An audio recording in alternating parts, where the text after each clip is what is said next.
여의도 순복음 안산교회 평신도 성경학교입니다. 오늘은 사도행전과 로마서에 대해서 알아보도록 하겠습니다. 먼저 사도행전입니다. 사도행전은 성령 강림으로 시작된 교회의 탄생과 복음이 교회를 통해서 전달되어 가는 과정을 통해서 성령의 인도하심을 받는 예수님의 제자들이 어떻게 복음을 전했는지를 보여주고 있습니다. 더불어서 오직 성령 충만을 통해서만이 예수 그리스도의 진정한 증인이 될 수 있음을 강조하고 있습니다. 저자는 누가입니다. 특징은 신약성경의 유일한 역사서로서 베드로와 바울을 중심으로 초대교회의 역사를 보여주고 있고요. 교회 설립과 사도들의 복음 전파의 주제가 된 바로 성령의 역사를 강조하고 있고요. 그리고 이방인들에게 기독교 복음에 대해서 무엇인지를 말해주고 있는 것이 바로 사도행전이라고 할 수가 있습니다. 사도행전의 가장 핵심적인 주제는 1장 8절에 오직 성령이 너에게 임하시면 너희가 권능을 받고 예루살렘과 온 유대와 사마리아 땅까지로 내 증인이 되리라고 말씀하신 예수님의 명령입니다. 승천하기 전에 명령입니다.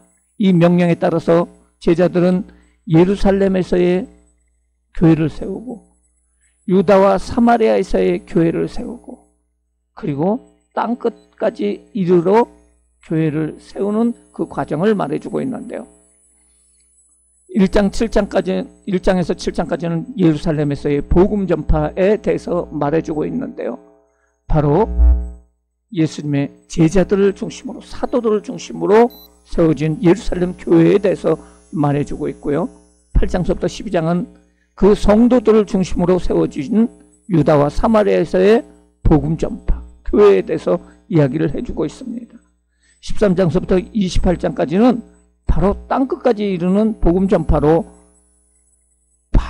사도 바울을 통해서 세워지는 교회에 대해서 말해주고 있습니다. 사도행전에 1장 1절 말씀에 보면 이런 말이 나옵니다. 데오빌로요, 내가 먼저 쓴 글에서는 무릇 예수의 행하시고 가르치심을 하심으로부터 그가 택하신 사도들에게 성령으로 명하시고 승천하신 날까지 이를 기록하였다. 누구한테 쓴 거 있습니까? 데오빌로입니다. 그리고 먼저 쓴 글이라는 것은 누가복음을 얘기하고 있어요. 누가복음 1장에 또 보면은 바로 데오빌로 가카요라고 그 말이 나오고 있음을 볼 수가 있습니다.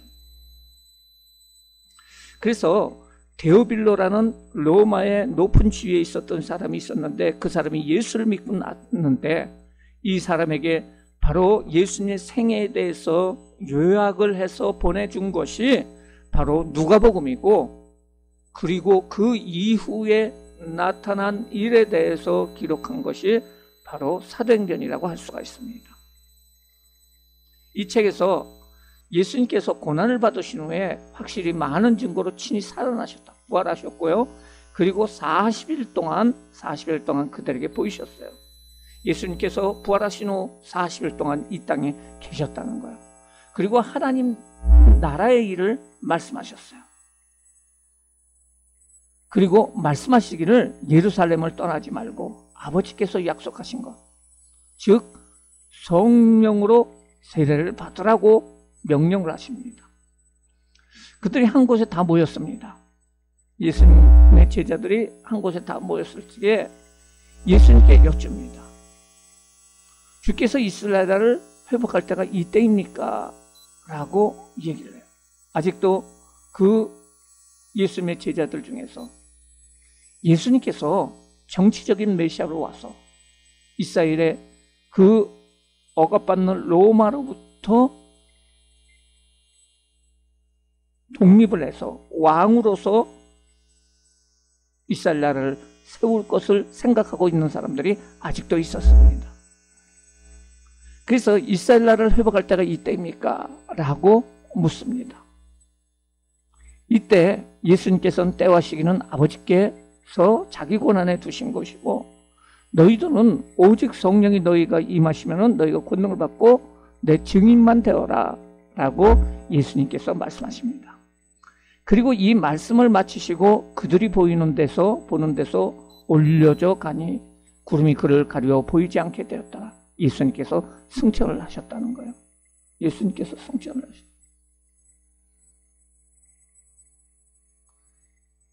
예수님의 승천 이후에 제자들이 한 일이 있습니다.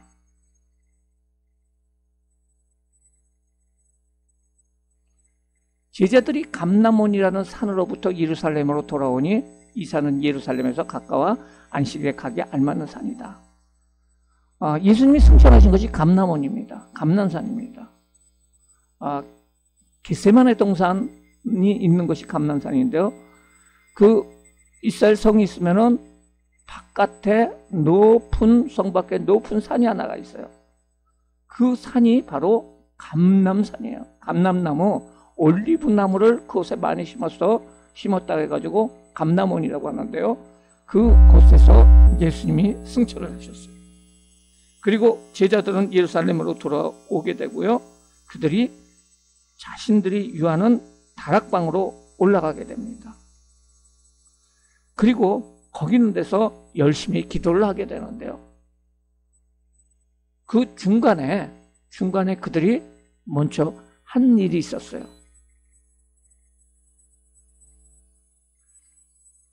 모인 무리수가 그래서 그들이 한 일은 바로 기도에 힘쓰는 일이었는데요. 모인 무리수가 약 120명 정도 되었는데 그때 베드로가 형제 가운데서 일어나서 얘기를 합니다. 그 가룟 유다가 죽는 것이 성경에 이미 써 있다는 거예요.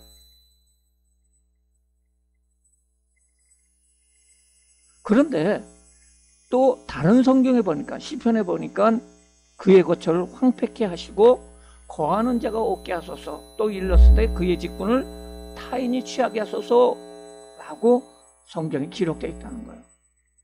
그래서 요한의 침례로부터 오늘날까지 그 예수님과 함께 같이 있었던 사람들 중에서, 우리들 중에 예수님과 같이 있던 사람들 중에서 12번째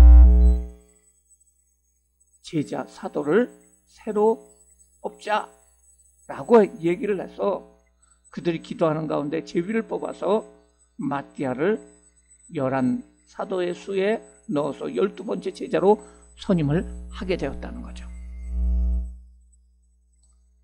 사도행전 1장에서는 예수님의 승천에 대해서 얘기를 하고 있고요. 그 다음에 12번째 사도들을 보선하였다는 거예요. 이 다락방에서 열심히 기도를 할 적에 성령 강림이 이루어지게 됩니다.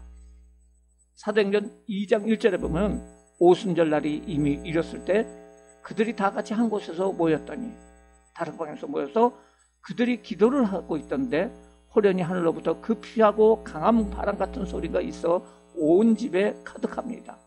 그리고 불의 혀처럼 갈라지는 것이 그들에게 보여 각 사람에게 임하게 돼요. 그리고 다 성령 충만을 받고 성령이 말하심을 따라서 방언을 말하기를 시작을 하게 됩니다. 이것이 예수님께서 너희는 예루살렘을 떠나지 말고, 그리고 하나님께서 약속해 주신 성령을 기다려라, 받으라 라고 말씀하신 것처럼 예루살렘에서 기다리며 기도할 적에 성령이 강림하시게 된다는 거죠. 이때가 오순절 날입니다. 이스라엘에는 유월절, 오순절, 그리고 장막절, 이 세 가지 절기가 있는데요. 그 절기 때마다 이스라엘에 거주하고 있지는 않지만은, 외국에 태어나서 외국에 거주하고 있지만은 1년에 한 번 정도는 바로 이스라엘에 오는 사람들이 있었는데, 그 사람들이 바로 디아스포라 유대인들이었습니다. 이미 오순절 날에 이르렀을 적에 수많은 디아스포라 유대인들이 그 예루살렘 성전을 찾아가게 된다는 거죠. 근데 사람들이 각 방언을 말하는 걸 듣게 돼요. 그때 경건한 유대인들이 천하 각국으로부터 와서 예루살렘에 머물러 있어요. 이 소리가 남에 그 다락방에서 소리가 나는데요. 큰 무리가 모여서 각각 자기의 방으로 제자들이 말하는 것을 듣고 소동하여 다 놀라며 신기하게 여겨서 이 사람 다 갈릴리 사람들이 아니냐, 우리가 각 사람들이 난고 방언을 듣게 되면 어찌미냐 라고 말을 하고 있어요. 그러면서 그들은 어디서 왔느냐, 바데에서부터 오고 메대에서부터 오고 엘람, 그리고 메소포타미아, 유다, 갑바도키아, 본도, 아시아, 부르기아, 밤빌리아, 애굽, 구레네, 그리고 로마로부터 온 예배를 위해서 온 사람들인데, 그곳에서 태어나서 그들만이 듣고 있는 그 언어를 이 사람들이 기도하면서 말하고 있다는 거예요. 그래서 이게 무슨 일이냐? 이게 이 방언이 무슨 뜻이냐? 우리 말로 우리가 태어난 언어를 다른 사람들이 알지 못하는데, 나는 바데에서 났는데, 나는 메대에서 났는데 메대 말로 얘기를 한다는 거예요. 하면서 이 신기한 일이다 라고 놀라면서 당황을 하고, 어떤 이들은 조롱하여 이르기를 새술에 취했다, 이 사람들이 술 취해서 이렇게 하는구나 라고 얘기했을 적에 베드로가 11사도와 함께 서서 소리 높여 이야기합니다. 유대인과 예루살렘에 사는 모든 사람 다 이 일을 알게 한 것이 내 말에 귀를 기울여라. 지금은 제3시다. 우리가 아침 9시다. 이 사람들이 술 취한 것이 아니다. 오늘 이 방언의 역사는 선지자 요엘을 통해서 말씀하신 것이니, 하나님이 말씀하시기를 말세에 내가 내 영을 모든 육체에 부어주리니 너희 자녀는 예언하고 젊은이들은 환상을 보고 늙은이는 꿈을 꾸리라. 이 것들을, 이 예언이 이루어진 거라는 거죠. 이렇게 얘기를 함으로 통해서 그가 성령의 예언된 성령의 역사가 지금 나타나고 있는 것이다. 성경이 예언된 성령의 역사가 나타나는 것이다 말을 하면서 예수님에 대해서 증거를 하게 돼요. 너희가 십자가에 죽였던 거기에 동의하였던 그 메시아가 바로 예수님이 바로 메시아다 라고 얘기를 하게 돼요. 이 예수님을 하나님이 살리신지라.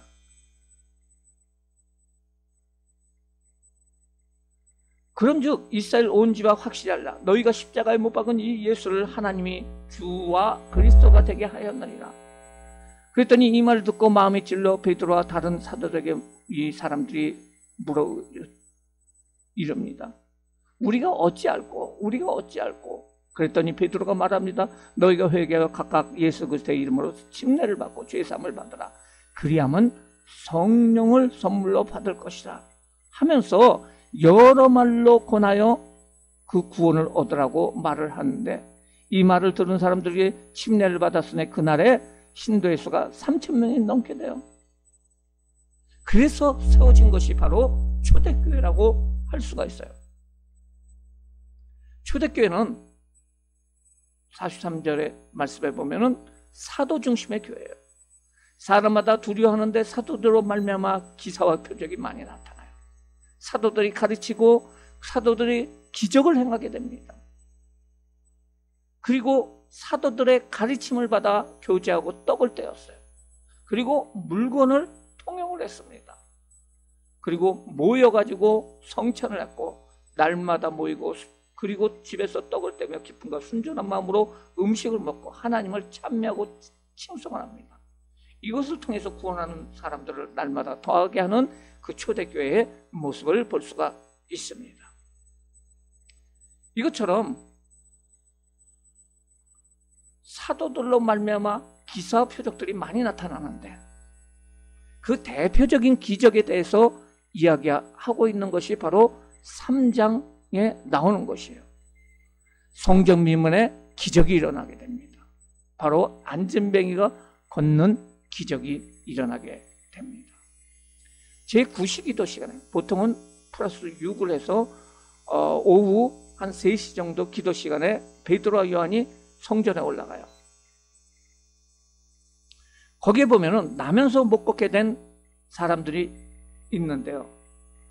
날마다 성전 비문에서 구걸을 하고 있어요. 베드로 요한이 성전에 올라가다가 그를 주목하여 말하기를 우리를 보라 얘기합니다.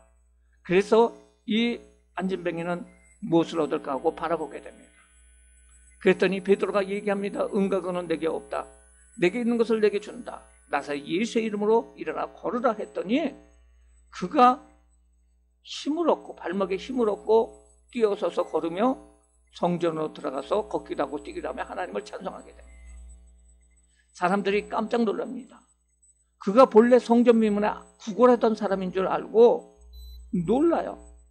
왜냐하면 이스라엘의 많은 사람들이, 대부분의 사람들이 성전에 올라가는데요.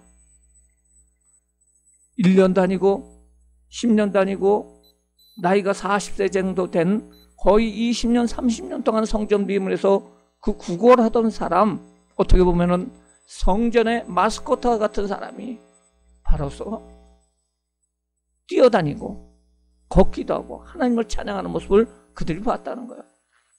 예루살렘이 난리가 났어요. 이것을 통해서 교회가 더 부흥되는 역사가 일어나게 됩니다.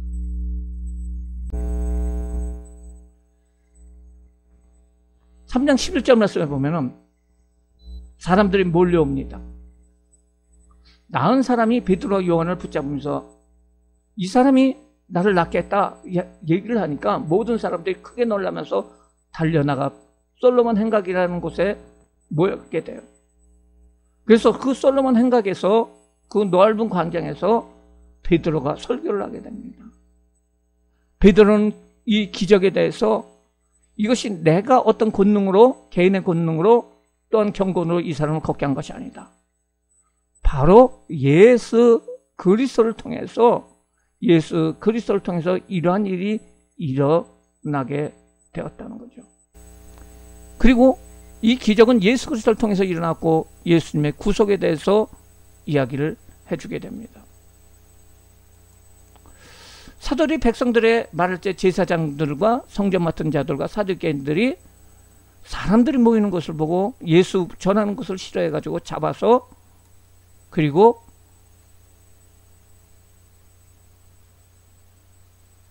공회 앞에 세우게 됩니다. 예수님을 사형 선고 내렸던 그 공회 앞에 세우게 됩니다.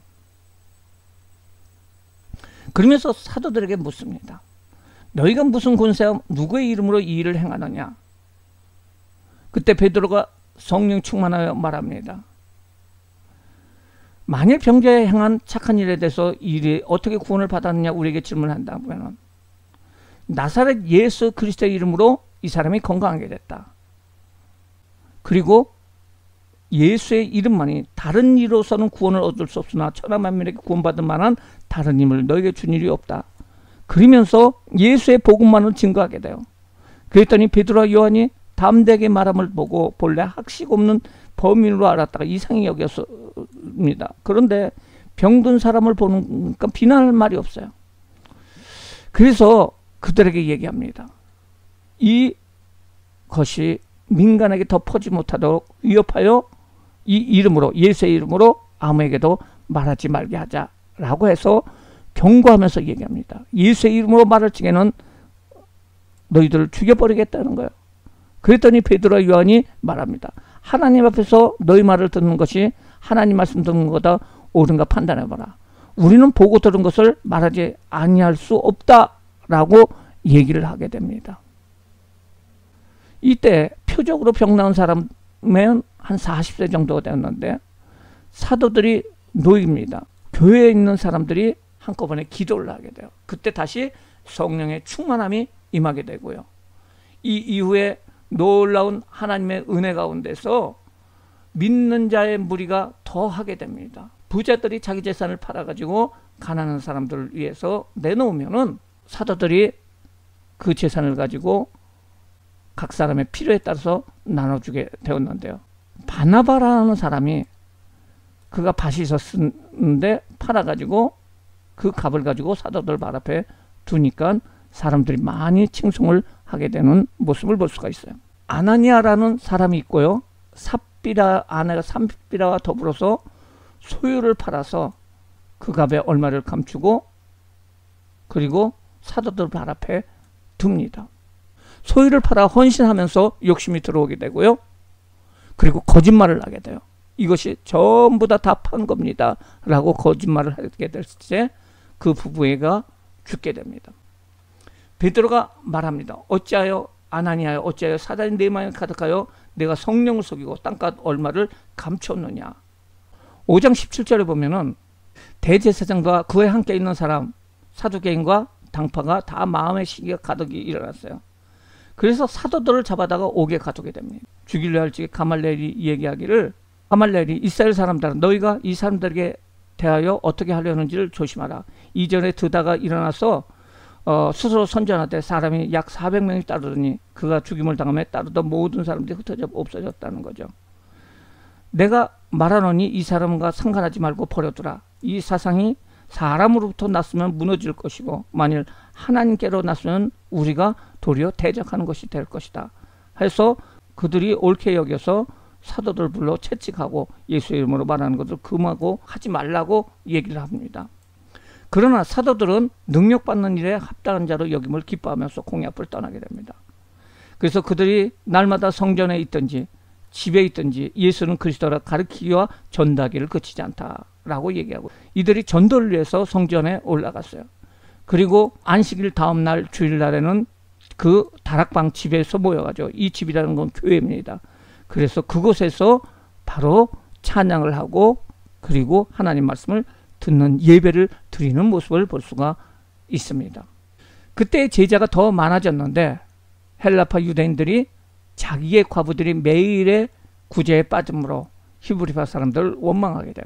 이때 이 일을 모두 주관하고 있었던 구제 일을 주관했던 12사도가 모든 제자들을 부릅니다. 그리고 이 문제에 대해서 해결하기 위해서 그들이 회의를 합니다. 빠진 사람들 이제는 뭐 명부를 만들어 가지고 정확하게 하자라고 말을 하면 되는데 12사도는 영적인 사람들이었어요. 우리가 하나님의 말씀을 전하는 일을 제껴놓고 이 구제하는 일, 접대하는 일이만 하는 것이 마땅하지 않다는 거죠. 칭찬받는 사람, 성령과 지혜가 충만한 그 사람 7을 따로 세워가지고 이 구제하는 일을 그들에게 맡기고 우리는 오로지 기도하는 일과 말씀 사역에 힘쓸 것이다 라고 해서 사도들의 일, 구제를 위한 일을 위한 일꾼 7명을 세우게 됩니다. 부르고로와 니가노로와 디몬과 바메나와 그 다음에 니골라라고 할 수가 있습니다. 그리고 그 사람들을 세우게 됩니다. 안수하여 세우게 됩니다. 최초의 집사를 세우게 되었다는 거죠. 그 이후에 점점 말씀이 왕성해지고 예루살렘에 있는 제자 수가 더 힘이 많아지고 허다한 제사장의 무리도 예수를 믿게 되는 역사가 일어나게 돼요. 그 중에 7집사 중에 첫 번째 집사인 스데반이 은혜와 권능이 충만하였어. 그리고 그가 구제하는 일뿐 아니라 기사와 표적을 민간하게 행하면서 그리고 하나님 말씀을 전하는 거예요. 그래서 스데반이 지혜와 성령으로 말함을 그들이 감당하지 못한다. 대적자들이 감당하지 못해요. 그래서 사람들을 매수해서 이 사람이 하나님을 모독한다. 모세와 하나님 말씀을 모독한다고 누명을 씌워가지고 잡아들입니다. 대제사장이 말합니다. 이것이 사실이냐라고 얘기했을 적에 스데반이 말합니다.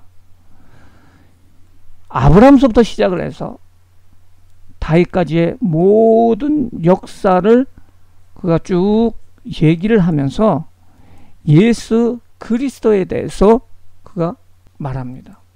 너희 조상들이 선지자들 박해했던 것처럼 메시아가 오셨는데 그 메시아를 죽였다 라고 얘기하고 있습니다. 이때 이 말 듣고 사람들이 마음이 찔려 이를 갈면서 그 스데반을 돌로 쳐 죽이게 됩니다. 그래서 7집사를 세웠고 스데반이 7집사 중에 첫 번째 집사인 스데반이 순교를 하였다라고 말해주고 있습니다. 스데반의 순교 이후에 교회에 엄청난 핍박이 몰려오게 됩니다. 8장 1절 말씀에 보면 이렇게 나와 있습니다.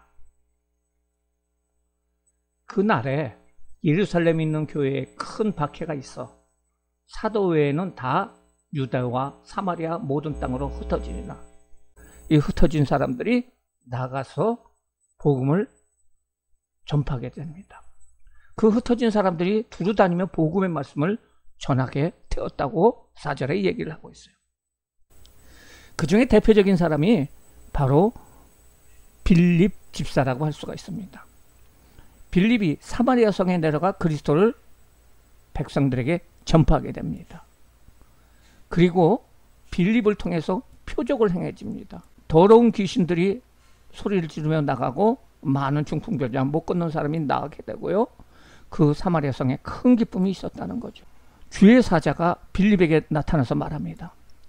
남쪽으로 가서 예루살렘에서 가사로 내려가는 길에, 그것이 이제 광야인데요, 거기 가서 에디오피아 사람 국고를 맡은, 그러니까 재무부 장관이죠, 내시가 예배하러 예루살렘에 왔다가 돌아가는 수레가 있으니까 거기에 가라는 거예요.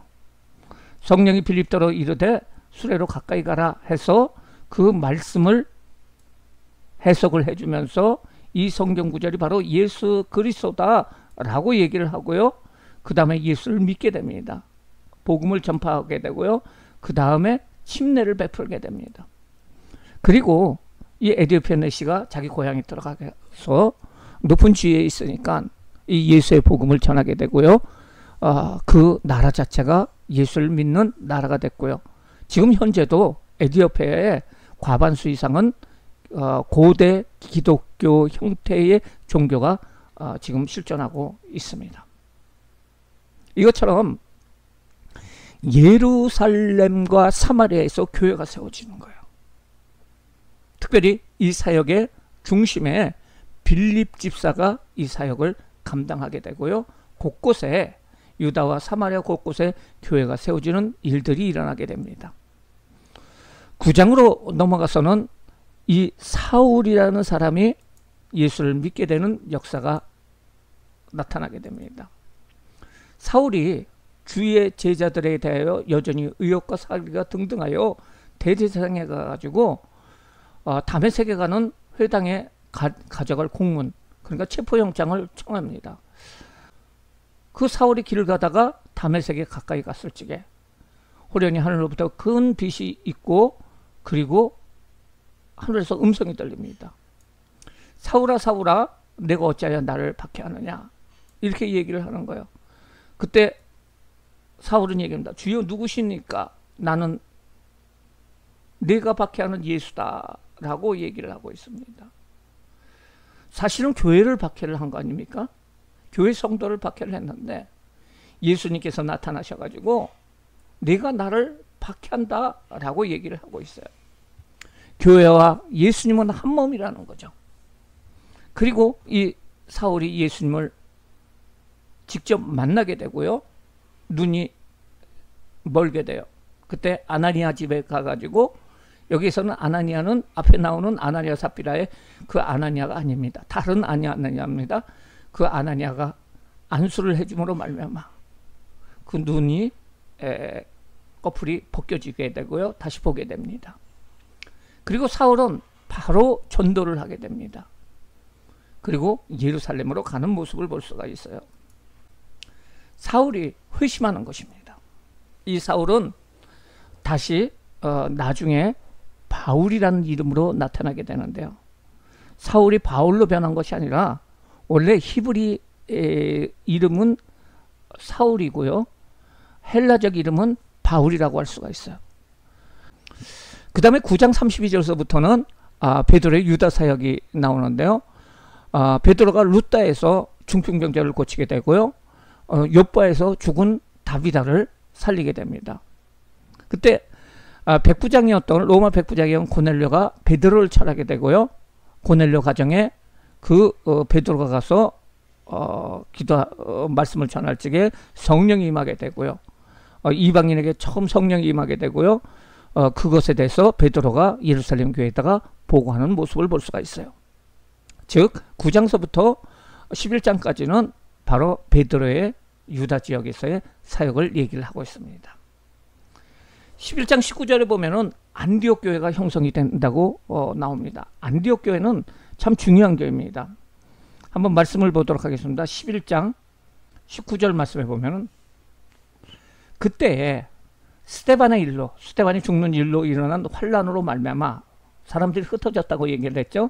그 흩어진 자들이 베니게와 구브로와 안디옥까지로 유대인에게 말씀을 전합니다.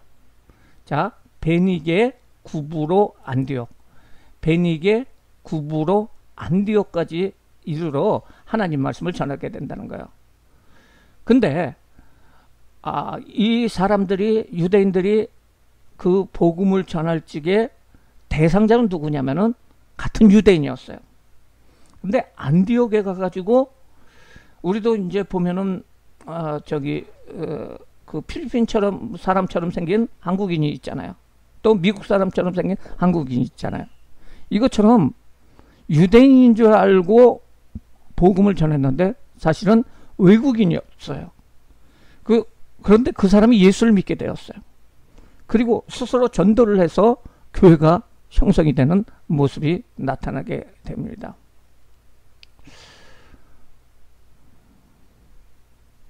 (11장 20절에) 보면은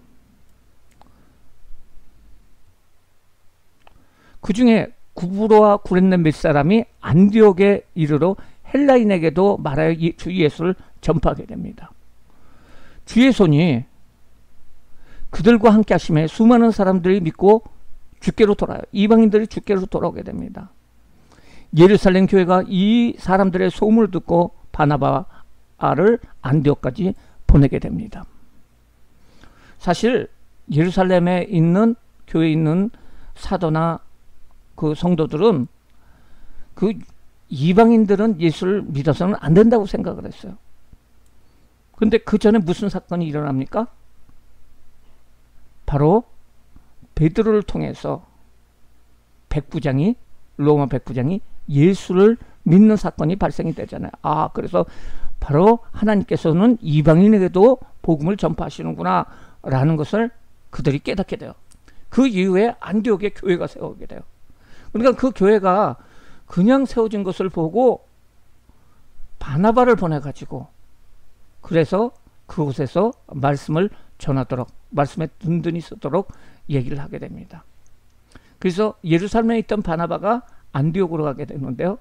그 바나바는 원래는 구브로 출신입니다. 그래서 그 인근에 출신의 사람들이기 때문에 안디옥 사람들 잘 알기 때문에 복음 전파자로서 바나바를 보내게 됩니다. 그리고 바나바가 아까 얘기했죠. 다소가 고향인 바울이 자기 고향에서 운둔하고 있는데 하나님 말씀을 전하다 보니까 너무 일손이 부족한 거예요. 그래서 바나바로 하여금 안디옥에 오라고 해서 같이 사역을 하게 됩니다.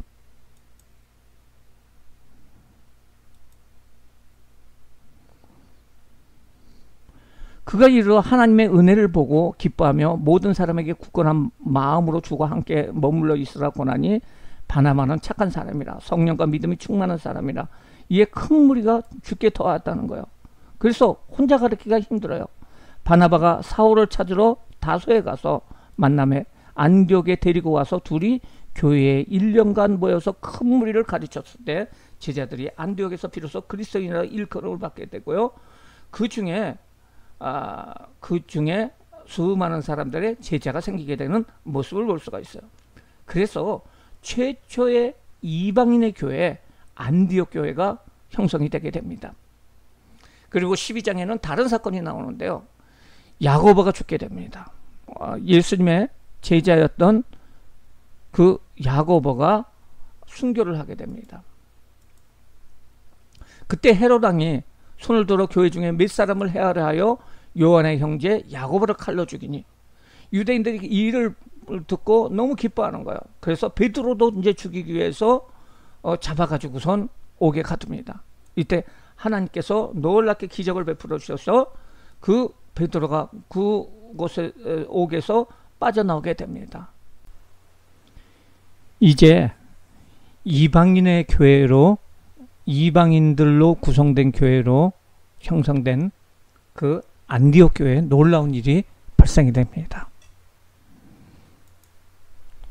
13장 1절 말씀에 보면은 안디옥 교회에서 주를 섬겨 금식할 때 성령께서 말합니다. 내가 불러 시키는 일, 이거는 선교입니다. 선교를 위해서 바나바, 사울을 따로 세우라고 얘기합니다. 그래서 금식하며 기도하면서 두 사람에게 안수하여 보내게 됩니다. 안디옥 교회는 첫 번째 선교사를 파송을 하게 되고요. 그 선교사를 후원을 하게 됩니다. 그리고 첫 번째 선교사는 바로 바나바와 바울이라고 할 수가 있습니다. 바나바와 바울이 전도조를 형성을 하게 됩니다.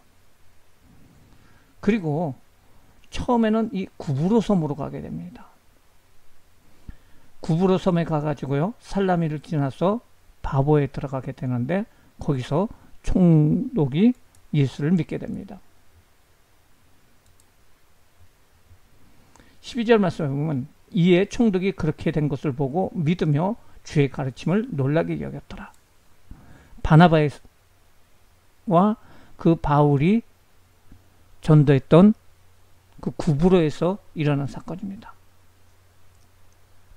바울과 및 동행하는 사람들이 바보에서 배를 타고 밤빌리아에 있는 버가에 이르게 되고요. 다시 버가에서 더 나아가 비시디아 안디옥에 이르러 안식일에 회당에 들어가 앉은지라. 율법과 선지자의 글을 읽은 후에 회당장이 사람들을 보내어 물어 이르되 형제들아, 만일 백성들에게 권할 말이 있거든 말하라 하니 바울이 일어나 손짓하여 말하되 비시디아 안디옥으로 갔습니다. 이름은 똑같은 안디옥인데요. 주 이름이 비시디아입니다. 여기는 수리아고요. 그 안디옥에서 회당에 들어갑니다. 회당은 유대인들이 흩어져 살 적에, 외국에 흩어져 살 적에 10명 이상만 되면은 그들이 건물을 하나씩 지었어요. 그리고 그곳에서 안식일마다 예배를 드렸고, 그리고 교육을 하였고, 그리고 성경 말씀을 나누고 교제를 하였던 것이 바로 회당이라고 할 수가 있는데요.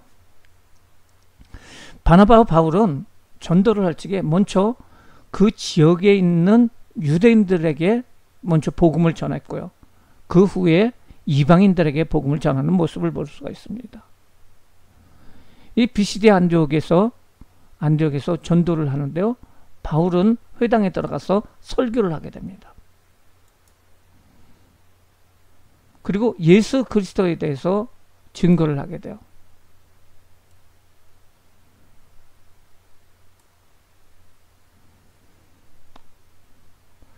그 다음 안식일에는 온 시민이 거의 다 하나님의 말씀을 듣고자 모이게 됩니다. 그래서 이방인이건 그게 헬라 사람이건 유대인이건 다 모이게 됩니다. 그때 유대인들이 그 무리를 보고 시기가 가득하여 바울에게 말하기를 반박하며 비방하노라. 그때 바울이 얘기합니다. 하나님 말씀을 마땅히 너희에게 먼저 전하였으나 너희가 그것을 버리고 유대인들이 버리고 영생을 얻기를 합당하지 않는 자로 자처하기로 우리가 이방인을 향하노라 하면서 그 헬라 사람들에게 하나님의 말씀을 듣고 그 말씀을 전했더니 찬송하며 영생을 주기로 작정되는 자들은 다 믿게 되고 주의 말씀이 그 지방에 두루 퍼지게 됩니다. 안디옥에서 교회가 생기게 되고요. 그리고 이방인들이, 그 주변의 이방인들이 예수를 엄청나게 많이 믿게 되는 역사가 일어나게 돼요. 그리고 오랜 세월이 지났습니다. 몇 개월이 지난 후에요.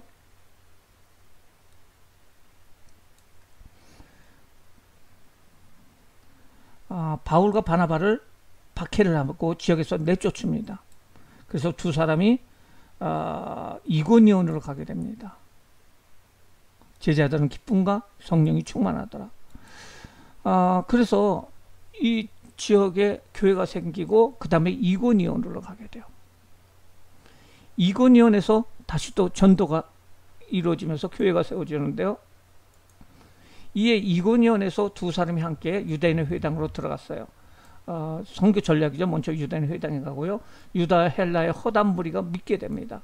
그러나 순종하지 않은 유대인들이 이방인들의 마음을 선동하여 형제들에게 그 악감을 품게 하거늘 두사다가 오래 있어 주를 힘입어 담대히 말하니 주께서 그들의 손으로 표적과 기사를 행하게 하여 주사 자기 은혜의 말씀을 증언하니라. 그래서 그 안에는 그 시내 두 사람으로 두 무리가 나누게 되는데요. 유대인을 따르는 자도 있고 두 사도를 따르는 자도 있더라. 이 이고니온에서 또 복음을 전하게 됐는데 많은 사람들이 예수를 믿게 되고요.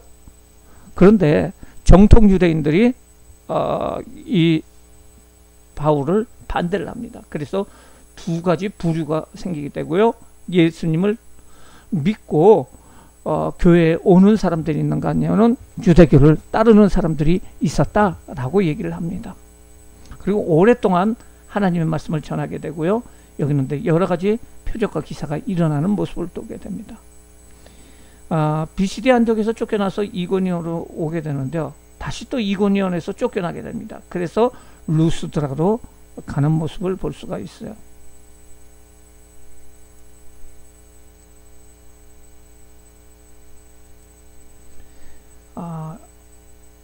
이방인과 유대인과 그 관리들이 두 사도를 모욕하여 돌로 치려고 달려드니 이것을 알고 루스드라로 가게 됩니다. 거기서 복음을 전파하게 되는데요.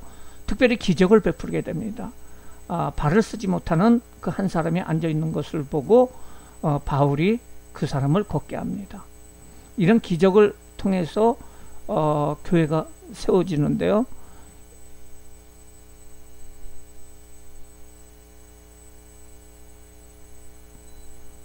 그래서 말씀을 전하는데 유대인들과 안디옥과 이고니온에서 와서 무리를 충동하고 그들이 돌로 바울을 쳐서 죽은 줄 알고 시외로 끌어내쳐버립니다.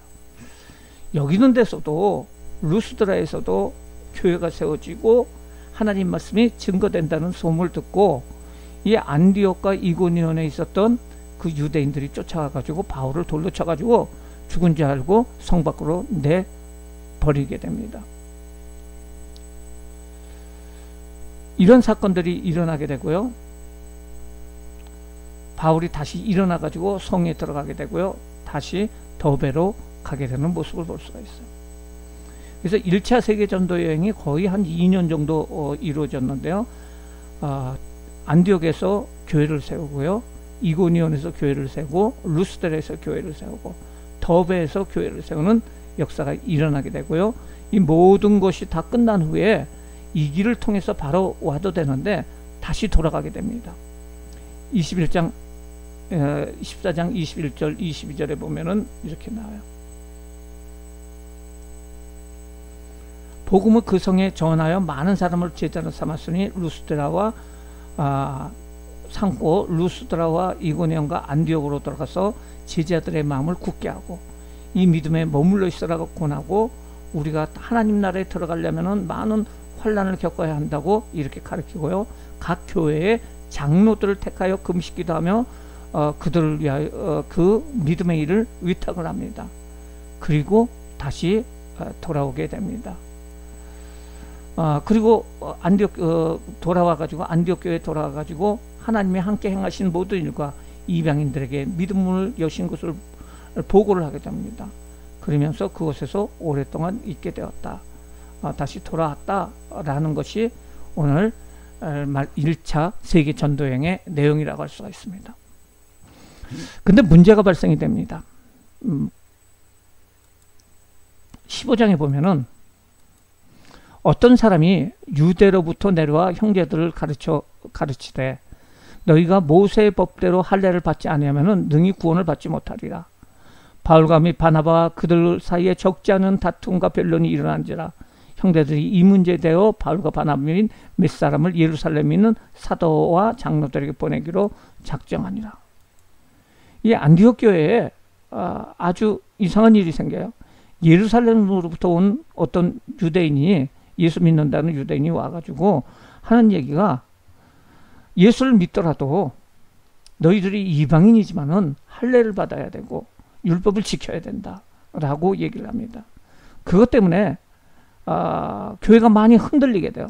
그래서 사람을 보내가지고 예루살렘에 있는 사도에게 그 문제를 해결하기 위해서 그 사도들을 향해서 가게 됩니다. 그래서 예루살렘의 회의가 이루어져요. 이방인들이 할례를 받아야 되느냐, 또 율법을 지켜야 되느냐, 이 문제에 대해서 회의가 열리게 되는데요. 결정이 됩니다. 그것을 예루살렘 회의라고 얘기를 하는데요. 19절서부터 20절 말씀을 보면은, 그러므로 내 의견에는 이방인 중에서 하나님께로 돌아오는 자를 괴롭게 하지 말고 다만 우상의 더러운 것과 음행과 목매어 죽는 것과 피를 멀리하라고 편지한 것이 옳으니, 이렇게 결정이 돼버려요.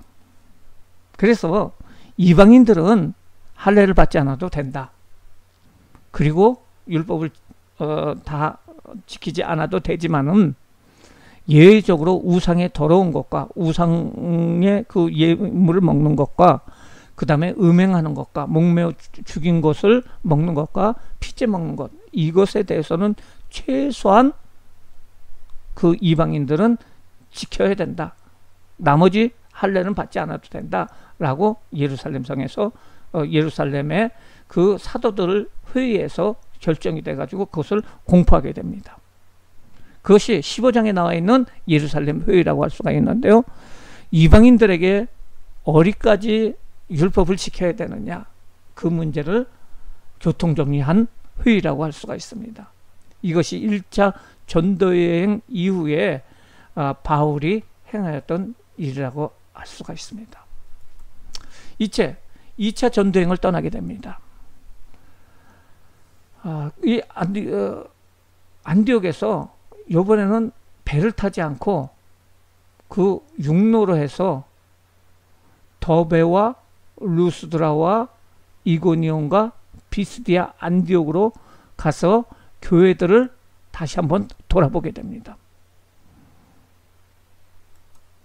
15장 40절 말씀에 보면 이렇게 나와요. 바울은 신라를 택해서 바나바와 이제 헤어지게 됩니다. 그리고 바울이 팀장이 돼서 신라라는 사람을 택해서 떠나게 됩니다. 그리고 수리아와 길르기아를 다니면서 교회들을 경고히 하게 돼요. 이쪽을 수리아 또 갈라디아라고 얘기를 하는데요. 이쪽 지역을 가면서 기존에 있는 교회들을 경고히 합니다. 그리고 나서 바울은 생각을 해요. 이제는 이 바울이 더베와 루스드라에 이르러 거기서 디모데라는 사람을 제자로 삼게 되고요. 그리고 디모데는 루스드라 이군에 있는 형제들이 칭찬을 받는 자예요. 그를 데리고 이 선교팀에 합류를 시킵니다. 그리고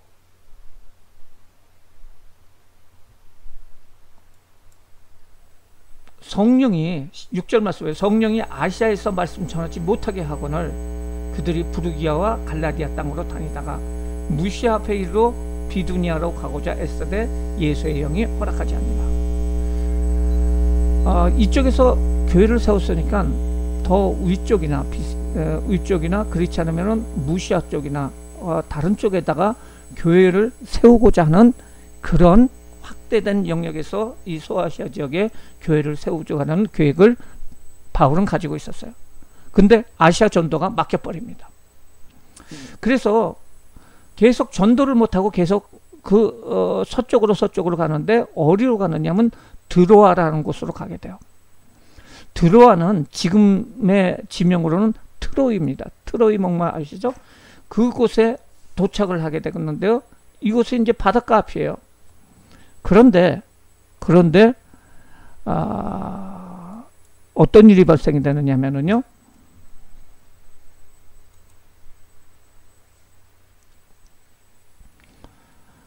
무시아를 지나 드로아에 내려가게 됩니다.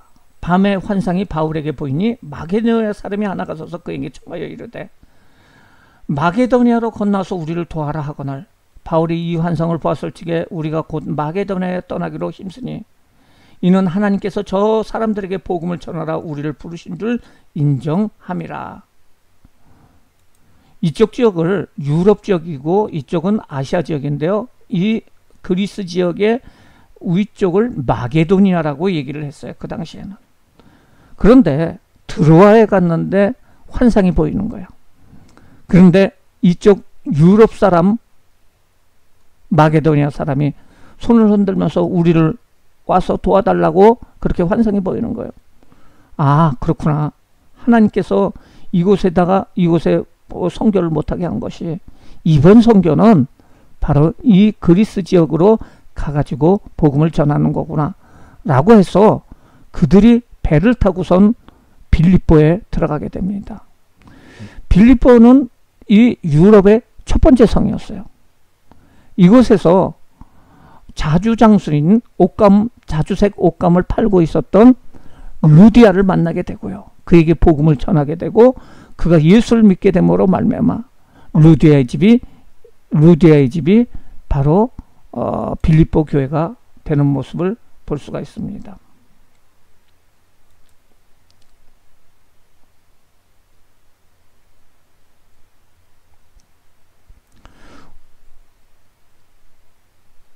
거기서 빌립보에 이르니 이는 마게도냐 지방의 첫 성이라 또 로마의 식민지라 이 성에서 수일을 유하다가 안식일에 우리가 기도하는 곳에 있을까 하여 문밖 강가에 나가더니 기도처를 찾았어요.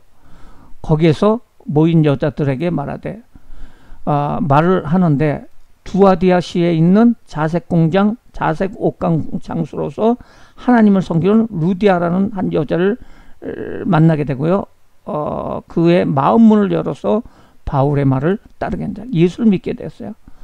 그와 그의 집이 다 침례를 받고 우리에게 청하여 이르되 만일 나를 주의 믿는 자로 알거든 내 집에 들어와 유하라 하고 강권하여 머물게 하게 됩니다. 그래서 그 빌립보에 교회가 세우게 되는데요. 그 집이 바로 루디아의 집이라고 할 수가 있습니다. 그것뿐 아니라 그곳에서 감옥에 갇히게 됩니다. 억울하게 감옥에 갇히게 되는데요. 그 감옥의 간수가 예수를 믿게 돼요. 그때 나타난 사건이 16장 31절에 유명한 말을 합니다. 선생들이요. 그 간수가 얘기합니다. 내가 어떻게 해야 구원을 받겠습니까? 할 때 바울이 얘기합니다. 주 예수를 믿어라. 그리하면 너와 내 집이 구원을 받으리라. 이 유명한 말이 바로 이 빌립보 교회에서 일어난 사건입니다. 그리고 간수도 예수를 믿게 됩니다.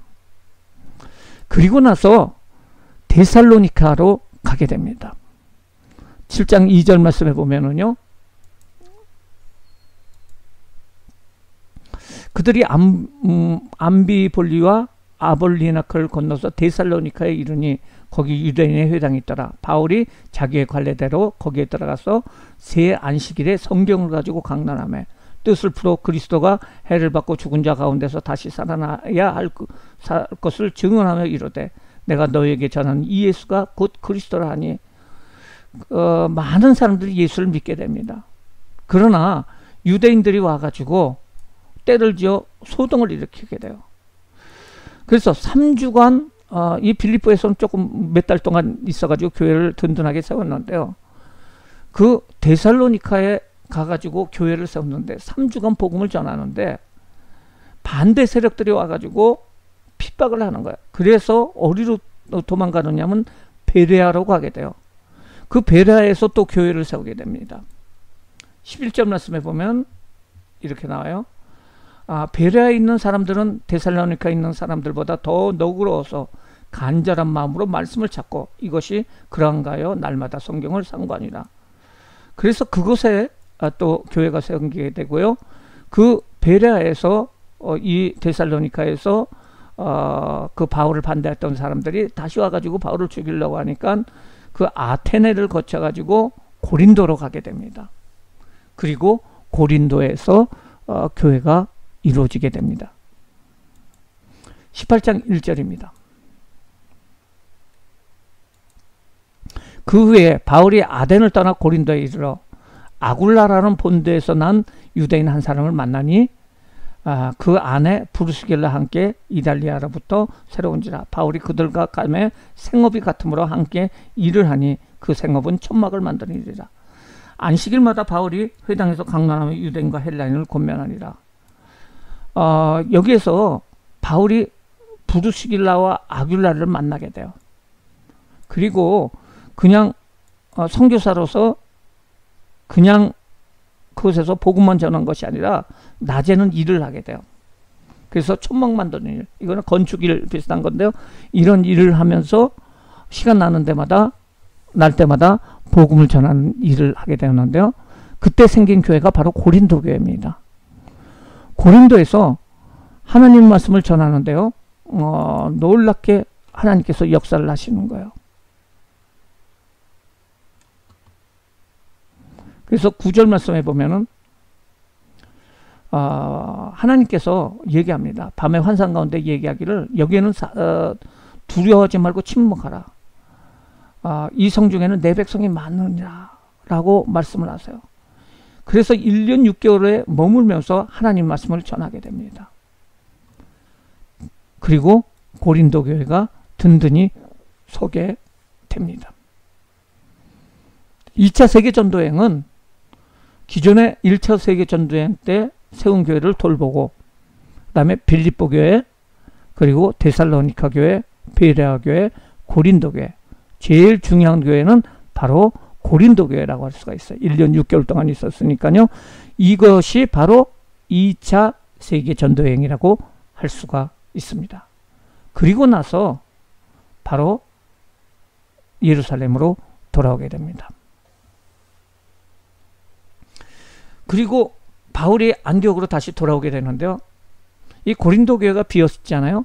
이때 아볼로라는 사람이 와가지고 하나님 말씀을 증거를 하게 돼요. 그리고 그 아볼로가 그 고린도 교회의 중요한 역할을 감당하게 되었다라고 말이 나옵니다. 다시 3차 전도여행을 바울이 떠나게 됩니다. 바울은 다시 그 갈라디아 지역에 있는 교회들을 돌보고 어디로 가게 되느냐? 바로 에베소로 가게 되는 거죠. 그래서 에베소에 가가지고 이 에베소에서 하나님의 말씀을 증거하게 됩니다. 3차 전도행은 바울이 에베소에서 복음을 전하는 것입니다.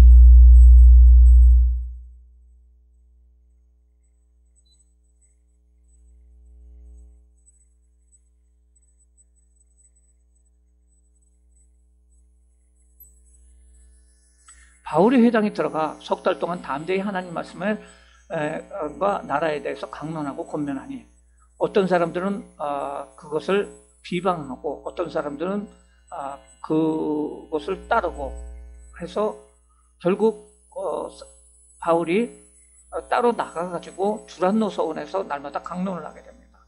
그러면서 2해 동안 2년 동안 그곳에서 하나님 말씀을 전하시기에 아시아에 사는 사람들은 다 유대인이나 헬라인이나 다 주의 말씀을 듣게 되고요. 하나님이 바울의 손을 통해서 놀라운 능력을 행하게 하시는데 심지어 사람들이 바울의 손에서 손수건이나 앞치마를 가져다가 병든 사람에게 얹으면 그 병이 떠나가고 악기도 나가게 되는 그런 하나님의 역사가 일어나게 됩니다. 그래서 바울이 거의 3년 동안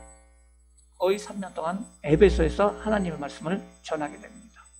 3차 전도행이요. 전하게 되고요. 그 전하게 된 후에 다시 또 바울이 어디로 가느냐 하면은 그 교회들을 돌보고요. 고린도에 가가지고 한 3개월 정도 더 있다가 다시 예루살렘으로 돌아오게 됩니다. 이것이 바로 3차 전도행입니다.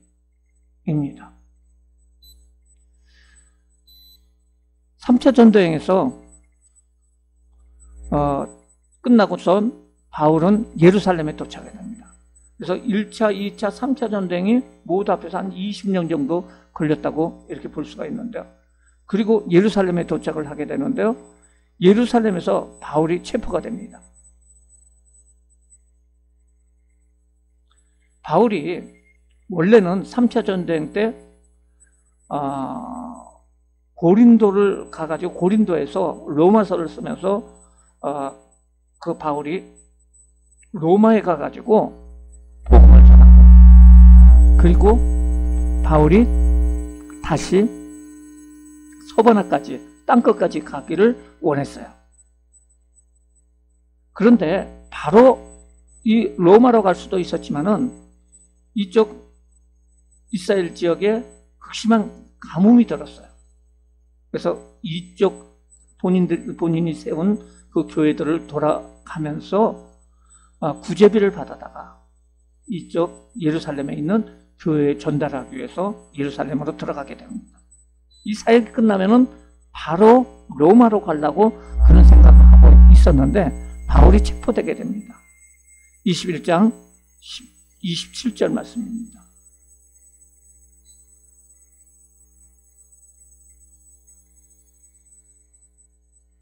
그 이래가 거의 참에 아시아로부터 온 유대인들이 이 성전에서 바울을 보고 모든 무리를 충동하여 이르되, 이스라엘 사람들아 도우라. 이 사람은 각처에서 우리 백성과 율법과 이것을 비방하여 모든 사람을 가리키는 그 자인데 또 헬라인을 데리고 성전에 들어가서 거룩한 것을 더럽혔다.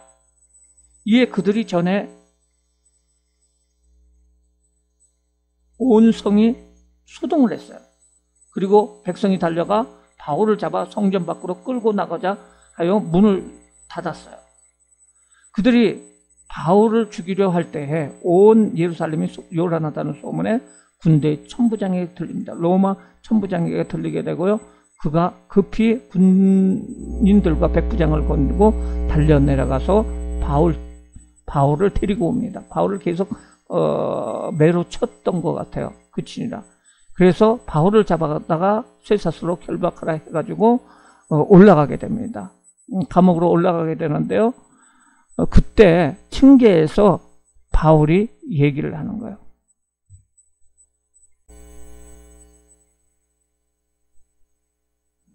바울이 이르되 나는 유대인이라 나의 백성들의 말하기를 허락하라 얘기하니 천부장이 허락하거늘 바울이 층대에 서서 백성들에게 손짓하며 설교를 하게 합니다. 히브리 말로 설교를 하게 됩니다. 그래서 바울이 변명을 하면서 예수 그리스도에 대해서 증거를 하게 되고요.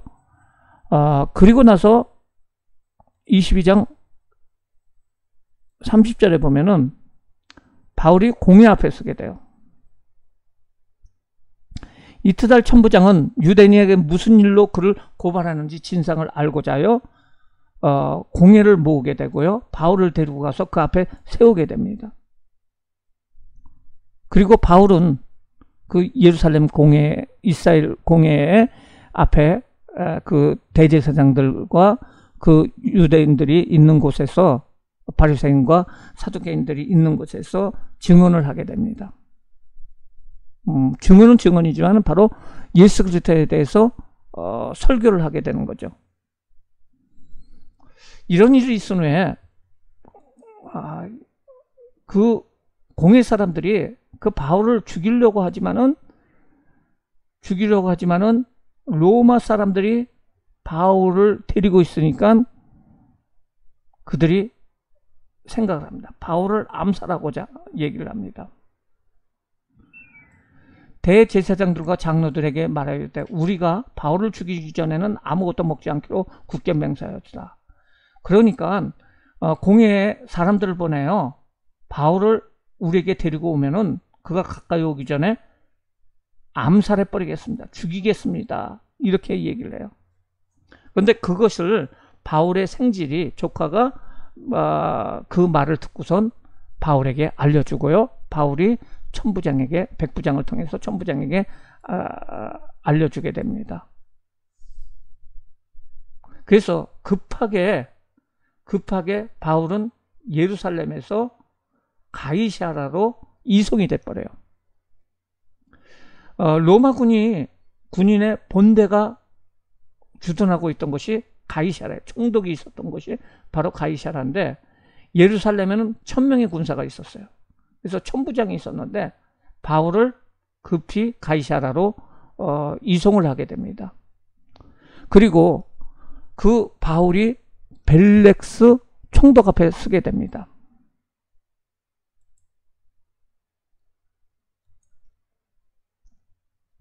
총독이 바울을 부릅니다.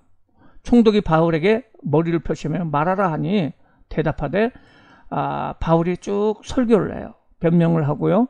그리고 바울이 하나님 나라에 대해서 이야기를 합니다.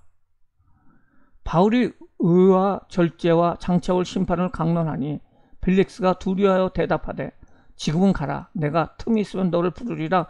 이렇게 하면서 감옥에 가둡니다. 동시에 바울에게 돈을 받을까 바라는 거로 자주 불러다가 이야기를 합니다. 그리고 2년이 지나버립니다.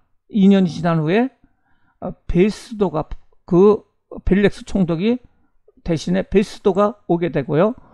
베스도가 벨렉스의 소임을 이어받으니 벨렉스가 유대인의 마음을 얻고자 하여 바울을 구려하여 두니라 라고 나오죠. 그래서 베스도가 총독으로 다시 오게 되고요. 베스도가 부임한 지 3일 만에 가이사랴에서 예루살렘으로 올라가서 대제사장들과 유대인의 높은 사람을 올라가니까 대제사장과 유대인의 높은 사람들이 바울을 고소를 해요. 그래서 그 베스도 총독이 무슨 일이냐 해가지고 베스도가 그들 가운데서 8일 혹은 10일을 지난 후 가이사랴로 내려와서 재판 자리에 앉고 바울을 데려다가 명합니다. 그리고 네가 유대인들이 그렇게 고발을 하는데 어떤 사건이냐라고 얘기를 하니까 바울이 변명해서 얘기를 합니다. 이 얘기를 듣고서 그 바울에 대해서 베스도가 제대로 판단을 못하는 거예요. 그래서 아그리빠 왕 헤롯 왕이었던 아그리빠 왕을 같이 부릅니다. 아그리빠가 바울에게 하고 같이 있을 적에 아그리빠 왕 앞에서 바울이 이제 설교를 하게 됩니다. 근데 아그리빠 왕이나 베스도나 이 바울이 어떤 죄를 지었다고 보기가 어려웠다는 거죠. 그래서 왕과 총독과 번이게가 함께 앉은 사람들이 다 일어나서 물러 서로 말하되 이 바울은 사형이나 결박을 당할 만한 행위가 없다 하더라. 이에 아그리빠가 베스도에게 이르되 이 사람이 만일 가이사랴에게 상소하지 아니었다면 석방될 수도 있을 뻔하였느니라 라고 말을 합니다. 이곳에서 베스도 앞에서 바울은 나는 로마인이니까 로마 황제 앞에서 재판을 받기를 원한다 이렇게 이야기를 합니다. 그래서 바울은 이제 죄인 신분으로 로마 황제의 그 명을 받고 재판을 받게 해서 로마로 압송이 되게 됩니다. 27장입니다. 27장 1절 말씀에 보면 있습니다. 우리가 배를 타고 이탈리아에 가기로 작정하며 바울과 다른 제수 몇 사람을 아구스도대의 백부장 율리오라는 사람에게 맡기게 돼요. 그래서 백부장이 이 죄인들을 이끌고 가게 됩니다. 그리고 배를 타고 가게 되는데요. 그들이 6절 말씀에 보면은 어떤 장소에 가가지고 우리가 알렉산드리아 배를 만나서 우리를 오르게 만들어요. 백부장이 이탈리아로 가려 하는 알렉산드리아 배를 만나가지고 이제 큰 배를 만나가지고요. 무라시에서 배를 바깥하게 됩니다. 그리고 이 배를 바깥하고서 그리고 가다가 여기서 겨울을 지나야 되는데 조금 욕심이 있어가지고 더 가게 돼요. 더 좋은 곳에 가기 위해서 항구를 한 군데 더 지나게 되는데 거기 있는데 폭풍이 일어나게 돼요. 사실은 지중해 지역에 겨울에 폭풍이 많이 일어나게 됩니다. 그래서 이 폭풍이 일어나게 돼서 유라굴로라는 광풍을 만나게 되고요. 이 유라굴로를 통해서 배가 침몰을 하게 됩니다. 떠다니게 돼요. 14절, 15절 말씀을 보면은요.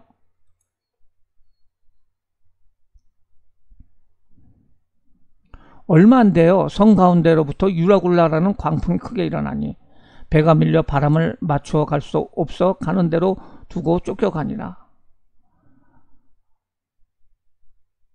그리고요. 24절, 25절에 보면은 이러한 가운데서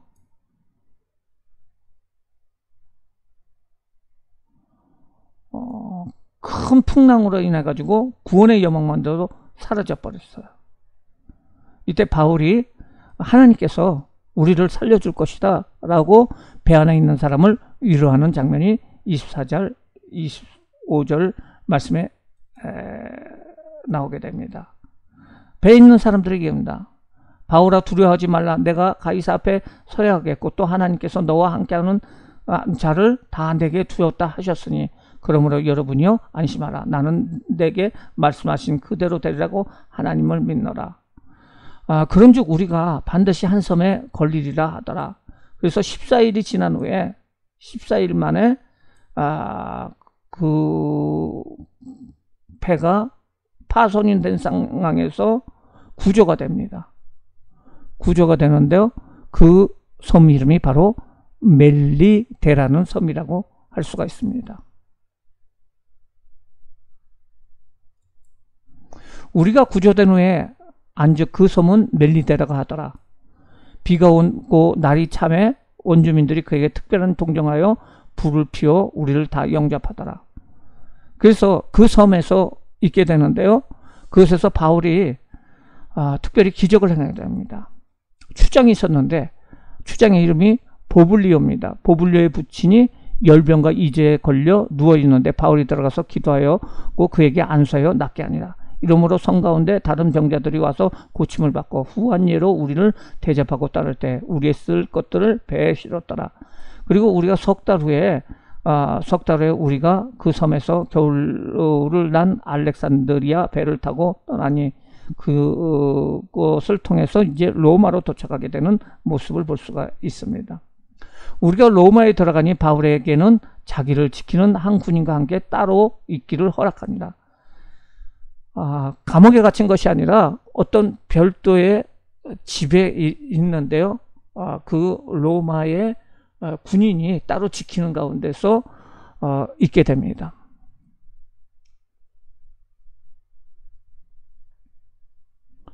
그들이 날짜를 정하여 유숙하는 집에 많이 오니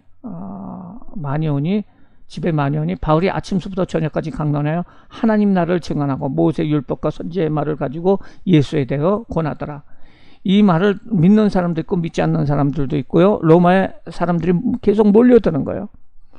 그리고 나서 바울이 온 이태를 2년 동안을 자기 셋집에 머물면서 자기에게 오는 사람을 다 영접하고 하나님 나라를 전파하며 주 예수 그리스도에 관한 모든 것을 담대하게 거침없이 가르치니라. 바울이 로마에 가가지고 2년 동안 하나님 말씀을 감옥에서 갖추고요.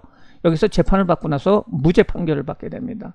그 후에 이 성경에는 안 나오지만 바울은 로마에서 복음을 전하고 또 서번에 가가지고 복음을 전하는 그런 모습을 볼 수가 있고요. 결국은 다시 돌아오게 되지만은 로마에서 다시 잡히게 됩니다. 그리고 2차 투옥이 되고요. 순교하게 되는 모습을 볼 수가 있습니다. 이것이 땅끝까지 복음을 전하는 바로 사도 바울의 모습을 우리가 살펴봤습니다. 사도행전 1장 8절의 말씀을 적고 외워봅시다. 오직 성령이 너에게 임하시면은 권능을 받고 예루살렘과 유다와 사마리아 땅까지로 내 증인이 되리라. 이 말씀이 바로 사도행전의 가장 핵심적인 말씀이고, 우리는 지금 사도행전 28장으로 끝나지만은 29장을 쓰고 있습니다. 우리에게 복음이 들어왔고 이 복음을 전하는 사명을 우리가 감당해야 된다는 거예요. 2번, 바울은 결박되어 메인 몸이 되었어도 계속 복음을 전파했습니다. 우리는 주어진 환경이 어떤 가운데 있을지라도 하나님의 귀한 자녀가 되었음을 증거하고 있습니까? 우리가 매일 우리 가운데서 하나님을 증거하는 그런 삶을 살아야 된다는 거죠. 하나님께서는 우리에게 복음을 전할 수 있는 기회를 주세요. 친구를 만나거나 사람을 만나거나 이럴 적에 복음을 전하는 일에 우리가 계속적으로 우리가 증언을 하는 그 삶을 살아야 됩니다. 이방인의 사도로 쓰임 받았던 사도 바울은 성령 충만한 믿음을 가지고 어떠한 환경 가운데서도 복음을 전파하였습니다. 우리도 처음 복음을 전해 듣고 예수 그리스도의 나를 향한 사랑의 강력한 그 기쁨과 뜨거운 그 사랑으로 땅끝까지 복음을 전해야 합니다.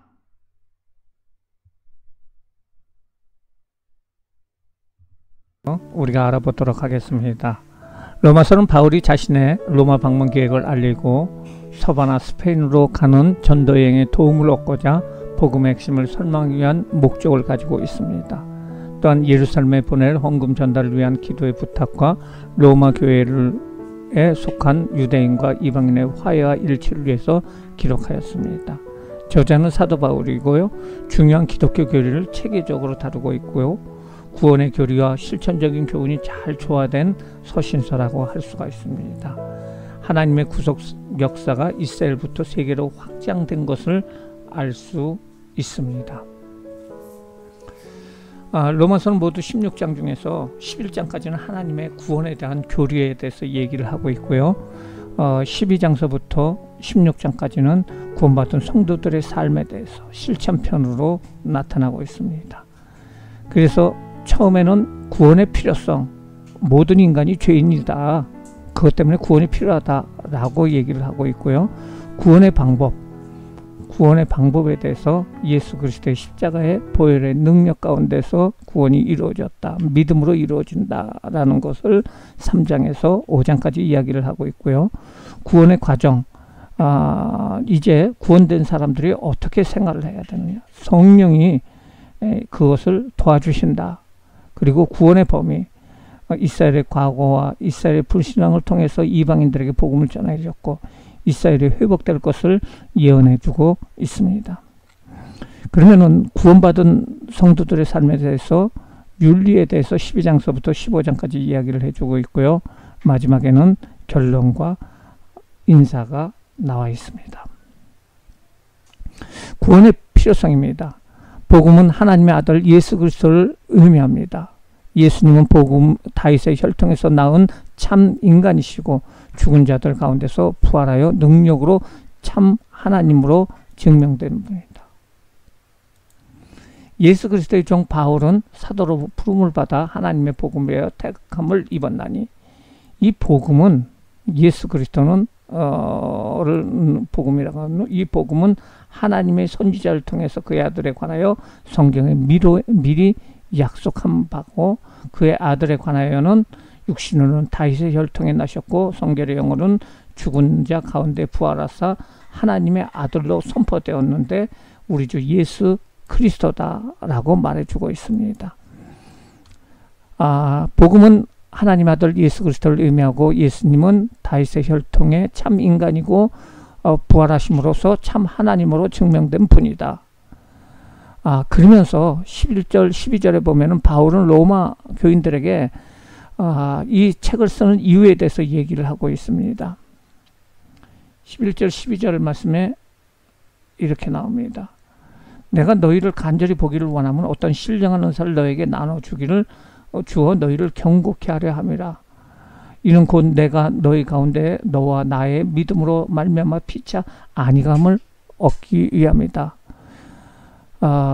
신령한 은사를 나눠주고 신앙의 열매를 맺게 하기 위해서, 경고해야 하기 위해서 이 성경을 쓰고 있다라고, 이 편지를 쓰고 있다라고 얘기를 하고 있고요. 복음에 대해서 얘기를 하고 있어요. 내가 복음을 부끄러워하지 아니하니 이 복음은 모든 믿는 자에게 구원을 주시는 하나님의 능력이 됩니다. 먼저는 유대인이요 그리고 헬라인이라. 복음은 믿는 자에게 구원을 나타내는 하나님의 능력이고 하나님의 의라는 거죠. 그러면서 17절에 보면 복음에서는 하나님의 의가 나타나니 믿음에 이르게라니 기록된 바 의인은 믿음으로 말미암아 살 것이다. 하박국 2장 4절의 말씀을 인용하면서 복음은 믿음으로 받아들일지에 이루어지는 하나님의 뜻이다 라는 것을 말해주고 있습니다. 이제 인간의 죄 때문에 구원이 필요하다는 것입니다.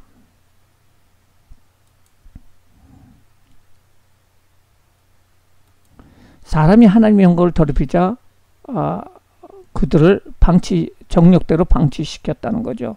그래서 부독한 생활로 형벌을 받고 있다라고 말하거든요. 창세로부터 그의 보이지 아니하는 것들, 그의 영원한 능력과 신성, 하나님의 능력과 신성이 만물에게 분명히 나타나 있는데, 하나님을 알 때 하나님을 영화롭게 하지 않았다는 거예요. 인간들이요. 그리고 감사도 하지 않고 오히려 허망하여 미련하여 마음에 얻어졌고 스스로 지혜 있다고 하나 어리석은 자가 되었고요.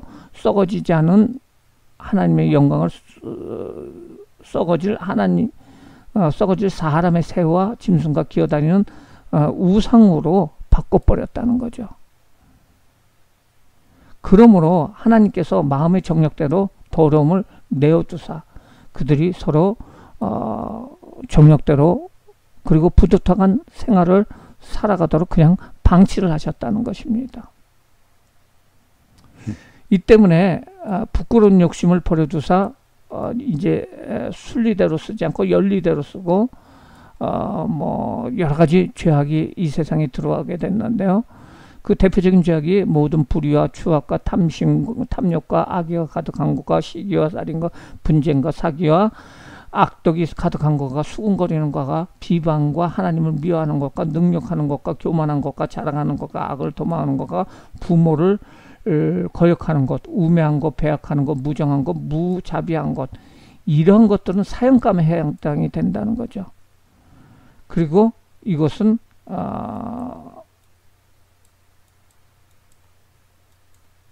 반드시 심판이 있다고 말해주고 있습니다.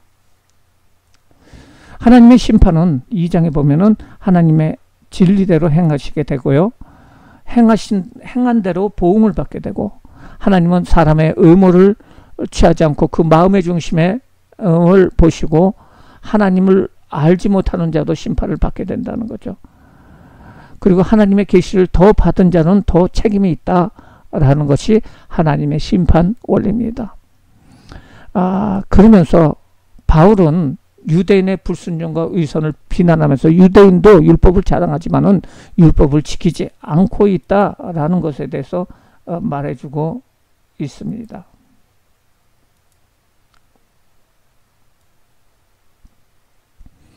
(2장 17절) 말씀, 유대인이라고 불리는 너가 율법을 의지하며 하나님을 자랑하며 율법의 교훈을 받아 하나님의 뜻을 알고 지극히 선한 것을 분별하고 이러지만은 율법을 자랑하는 내가 율법을 범하러 하나님을 욕되게 하였도다. 그러면서 내가 율법을 행하면 할례가 유익하나 만일 율법을 범하면 내 할례는 무할례가 될 것이다.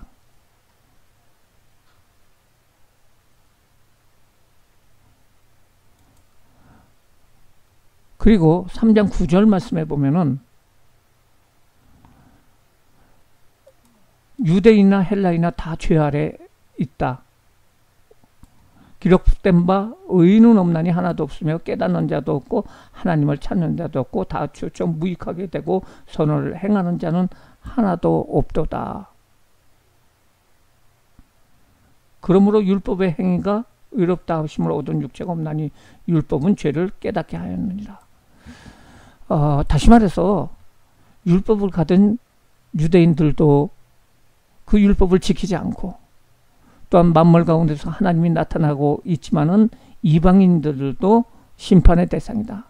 모든 인간이 죄를 범하였음에 하나님의 영광에 이르지 못함으로 말미암아 모두 하나님의 심판의 대상이 되었다는 거죠. 그러면 구원의 방법에 대해서 이야기를 해주고 있습니다. 3장 22절 말씀을 한번 보겠습니다. 이제 율법 외에 하나님의 한 의가 나타났으니 율법과 선지자들에게 증거를 받은 것이다. 곧 예수 그리스도를 믿음으로 말미암아 모든 믿는 자에게 미치는 하나님의 의인이 차별이 없느니라. 모든 사람에게 동일하게 나타났다는 거죠.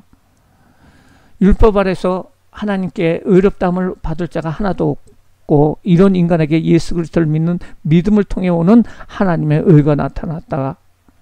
그런데 모든 사람이 죄를 범하였으나 하나님의 영광에 이르지 못하였더니 그리스도 예수 안에 있는 속량으로 말미암아 하나님의 은혜로 값없이 의롭다 하심을 얻은 자가 되었느니라. 이 예수를 하나님이 피로써 믿음으로 말미암아 화목제물로 세우셨으니 하나님께서 길이 참으신 가운데 죄를 강가심으로 자기 의로 우심을 나타내십니다. 구약은 오실 그리스도를 알려주고 있습니다. 오직 예수 그리스도께서는 믿는 모든 사람이 하나님의 은혜로 의롭다함을 얻는 자가 되었다는 것을 말해주고 있습니다. 그러면서 예수를 믿음을 통해서 새로운 의가 나타났는데 믿음을 통해서 구원을 얻을 그 방법을 하나님께서 마련해 주셨다는 것이죠. 그러면서 그 예로 말을 하기를, 아브라함이 믿음으로 의로워졌느냐, 그렇지 않으면은 할례를 받으러 의로워졌느냐. 아브라함이 할례 받기 이전에 그가 11절 말씀에 보면은 그가 그 믿음으로 말미암아 믿는 자의 조상이 되었다는 거죠. 그러면서 아브라함이 바랄 수밖에 없는 가운데 바라고 믿었으니 이는 믿음의 조상이 되었다는 거죠. 아브라함이 믿음으로 의롭게 되었다는 것을 말해주고 있습니다. 그러면서 바로 율법보다도 더 위대한 의가 나타나는데 그것이 바로 예수 그리스도를 믿는 의다라는 것을 말해주고 있습니다. 믿음의 결과는 무엇일까요? 5장 1절 말씀에 보면은, 그러므로 우리가 믿음으로 의롭다 하심을 받았으니 우리 주 예수 그리스도로 말미암아 하나님과 화평을 누리게 되었다는 거죠. 또한 그로 말미암아 우리가 믿음으로 서 있는 이 은혜에 들어감을 얻게 되었으며 하나님의 영광을 바라고 즐거워하니라. 믿음으로 의롭게 된 자가 받는 축복은 하나님과 화평함으로 하나님의 영광을 바라고 기쁨을 소유하게 된다는 거죠.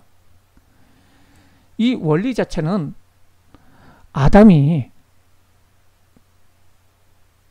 모든 인류의 대표인 것처럼 그리스도께서 둘째 아담이 되어서 대표로 모든 죄를 다 해결해 주셨다는 것입니다. 우리가 아직 죄인 되었을 적에 그리스도께서 우리와 함께 죽으심으로 하나님께서 우리에 대한 자기의 사랑을 확증하였느니라. 그러면 이제 우리가 그 피로 말미암아 의롭다 하심을 받았으니 그로 말미암아 진노함에서 구원을 받았다. 곧 우리가 원수 되었을 적에 그 아들의 죽으심으로 말미암아 예수 그리스도의 죽으심으로 말미암아 하나님과 화목케 하여 주사 화목케 자로서 그의 살아나심으로 말미암아 우리가 구원을 받았게 되었다는 거죠. 이 은사는 그 번제와 같지 아니하니 곧 한 사람이 범죄를 인하여 많은 사람이 죽었은즉 더욱 한 사람의 은혜와 또한 한 사람 예수 그리스도의 은혜로 말미암아 선물은 많은 사람들에게 넘겨졌다. 두 번째 아담이 되어서 모든 인류에게 동일하게 베푸는 그 은혜를 베풀어 주셨다는 것이죠. 한 사람의 범죄로 말미암아 사망이 한 사람으로 말미암아 왕노릇하였을 때 이 한 사람은 아담입니다. 더욱 큰 은혜와 의의 선물을 넘치게 하는 자 곧 한 분 예수 그리스도를 통하여 생명에서 왕노릇하느니라. 그런즉 한 범죄로 많은 사람이 정죄에 이른 것 같이 한 의로운 행위로 말미암아 많은 사람이 의롭다 하심을 받아 생명을 이루느니라. 한 사람이 순종하지 아니함으로 많은 사람이 죄인 된 것 같이 한 사람이 순종함으로 많은 사람이 의인이 되어나니 율법이 들어온 것은 범죄를 더하게 하려 함이라. 그러나 죄가 더한 것에 은혜가 넘쳐나니 이 가운데서 사망 가운데서 왕노릇한과 같이 죄가 왕노릇 같이 은혜도 의로 말미암아 왕노릇하여 주 예수 그리스도로 말미암아 영생을 이루게 하려 함이라. 바로 예수 그리스도를 통해서 모든 인류의 죄를 다 해결해 주시고 생명을 주시고 영생을 주셨다는 사실을 5장 1절에서 21장까지 이야기를 해주고 있습니다.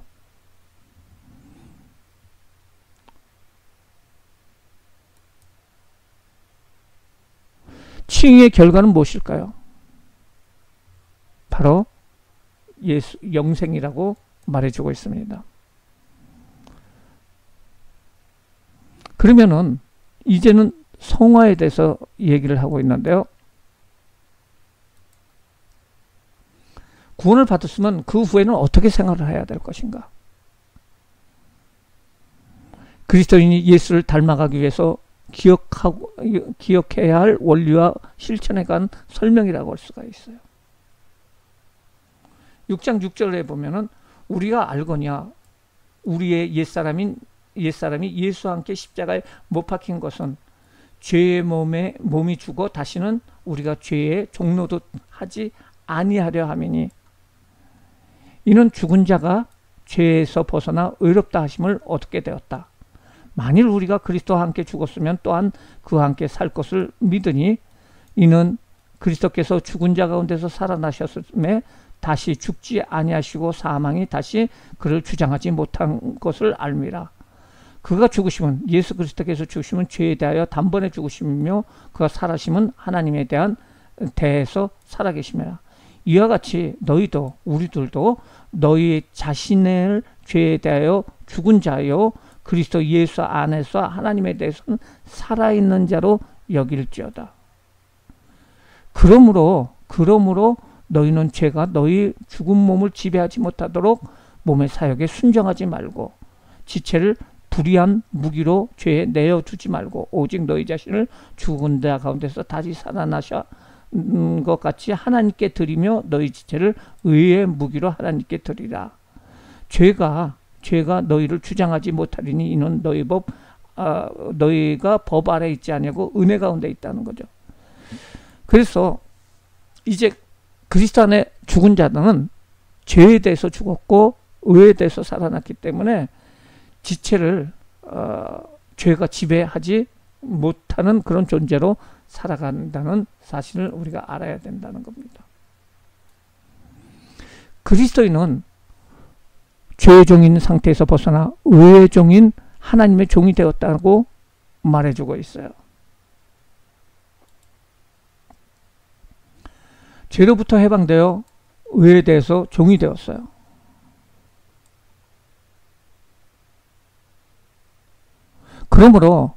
그러므로 예수님과 합하여 마땅히 열매를 맺어야 된다는 거죠. 너희 육신이 연약함으로 내가 사람의 예대로 말하노니 전에 너희가 너희 지체를 부정과 불법에 내어주어 불법에 이른게 한 것 같이 이제는 예수 믿는 너희들은 이제는 너희 지체를 의에게 종으로 내어서 거룩함에 이르라는 거죠.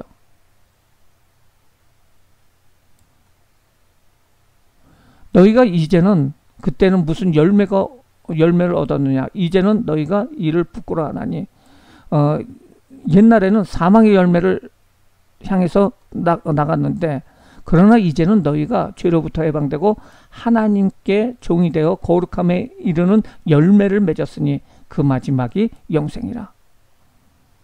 마땅히 의의 열매인 거룩한 생활을 해야 된다는 것입니다. 그리스도인은 바로 옛생활, 율법의 권세에서 자유를 얻고 새생활, 성령의 권세에 들어갔으므로 이제는 율법이 아닌 영의 새로운 성령의 인도하심을 받아 살아야 된다는 것이에요.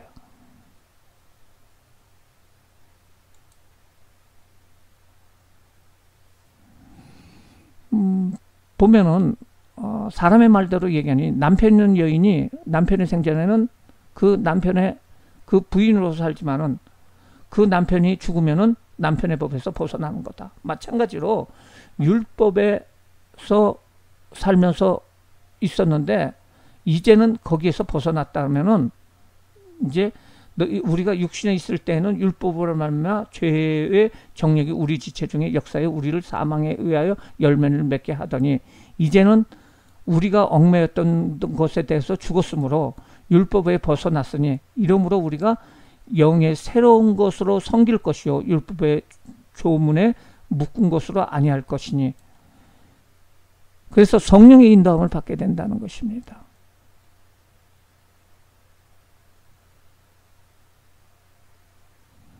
그래서 율법 행위로는 구원을 얻을 수 없기 때문에 율법에 대해서 죽었기에 의의 열매를 맺을 수 있다라는 것을 말해주고 있습니다.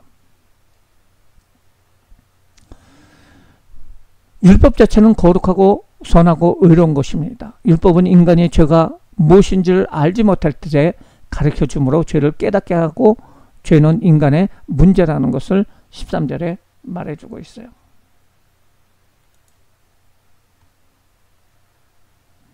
그런즉 선한 것이 내게 사망이 되겠느냐 그럴 수 없느니라. 오직 죄가 죄로 드러나기 위해서는 선한 그것으로 말미암아 나를 죽게 만드니 이는 계명으로 말미암아 율법으로 말미암아 죄를 심히 죄되게 하느니라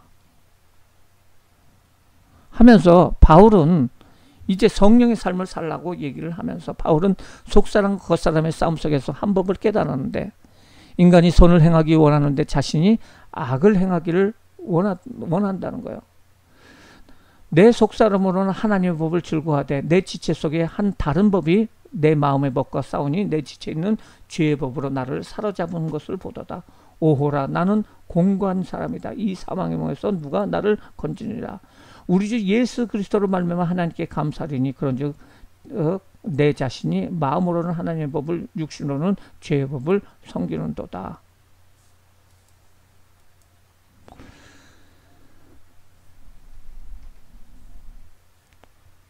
이제 예수를 믿게 되면은 하나님 앞에 성령 안에서 새로운 법을 얻어서 우리가 성화된 삶을 살아야 되는데요. 거기에서의 성령의 역할에 대해서 8장에 이야기를 해주고 있습니다. 8장 1절 말씀에 이렇게 그러므로 이제 그리스도 안에 있는 자에게는 결코 정죄함이 없나니 죄의 정죄로부터 죄인을 구원한다는 거예요. 이는 그리스도 예수 안에 있는 생명의 성령의 법이 죄와 사망의 법에서 너를 해방하였느니라. 바로 성령께서 모든 죄와 사망의 법에서 우리를 해결해 주실 수 있다는 것입니다.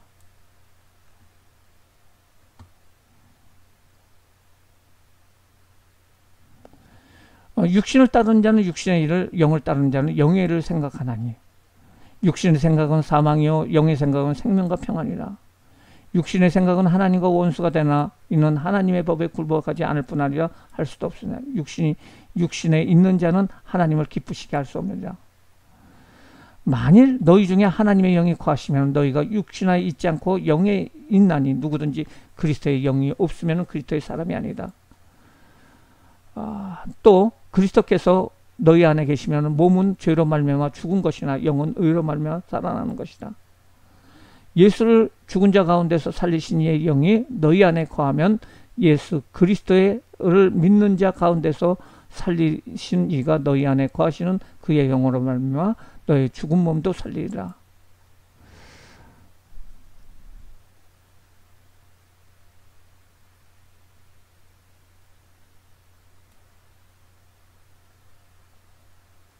이와 같이 성령도 우리의 연약함을 도우시하니 우리는 마땅히 기도할 바를 알지 못하나 오직 성령이 말할 수 없는 탄식으로 우리를 위하여 친히 간구하시니라. 마음을 살피시는 이가 성령의 생각을 하시하니 이는 성령이 하나님의 뜻대로 성도를 위하여 간구하십니다.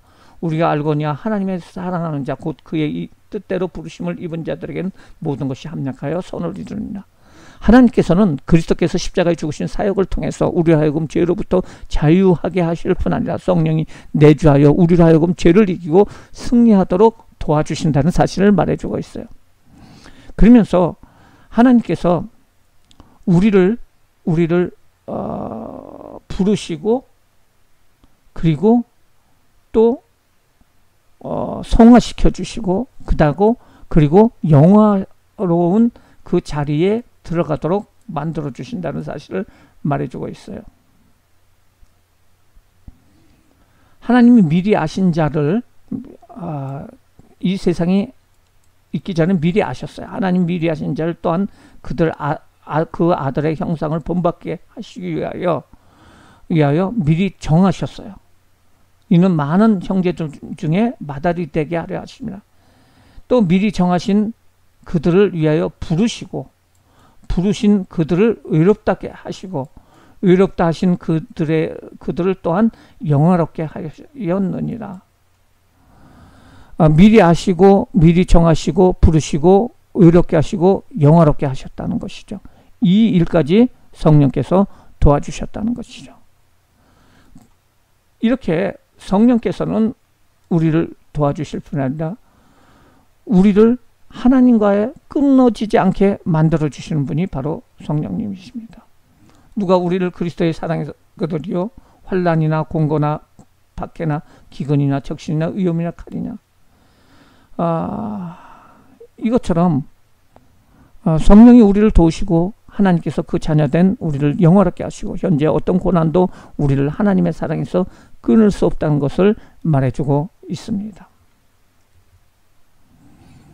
이제 9장서부터 11장까지는 구원의 범위에 대해서 얘기를 하고 있어요.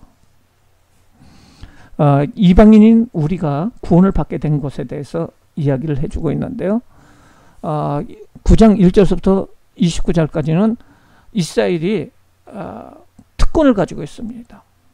특권이 있는데 그것은 양자됐다는 거죠. 하나님의 장자의 나라로 세워주시고 하나님이 영화롭게 하여 주시고 언약을 주시고 그리고 조상들로 하여금 그들로 중요한 역할을 하게 하여 주시고 유대인의 혈통을 통해서 그리스도를 보내주신 그 8가지 특권에 대해서 얘기를 하고 있는데요. 유대인들의 과거에 대해서 말해주고 있어요. 그들은 이스라엘 사람들이라 그들에게는 양자됨과 영광과 언약들의 율법을 세우신 것과 예배의 약속들이 있었고 조상들은 그들의 것이고 육신을 하여금 그리스도가 그들에게 나셨으니 그는 만물에 계시서 세세토록 계신 하나님이시니라.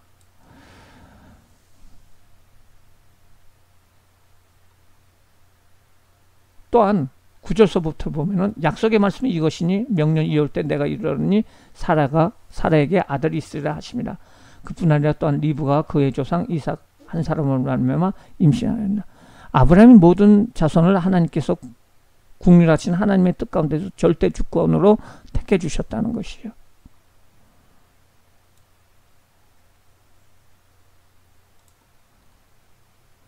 또한 영광받기를 예비하신 바 국률의 그릇에 대하여 영광의 풍성함을 알게 하고자 하셨습니다. 또 무슨 말을 하리요?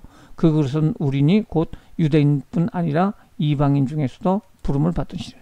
이방인 중에서 예수 믿어 구원을 얻은 것은 예언된 말씀을 인합니다 라고 말해주면서요, 구원받은 이스라엘의 과거의 특권에 대해서 얘기를 하고요. 그런데 그 구원받은 이스라엘이 불신앙을 가지고 있었다는 것이죠. 9장 31절 말씀에 보면은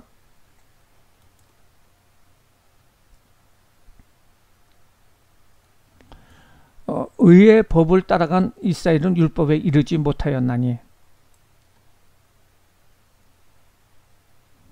이스라엘의 교만과 자기의가 하나님의 약속을 받지 못하게 됐다는 거죠.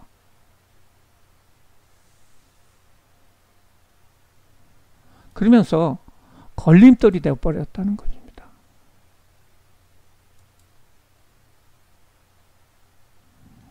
믿음을 말미암은 의인은 이같이 말하느니 내 마음에 누가 하늘에 올라가겠느냐 하지 말라 하니 올라가겠느냐 하면 그리스도를 모셔서 내려가려 함이니라.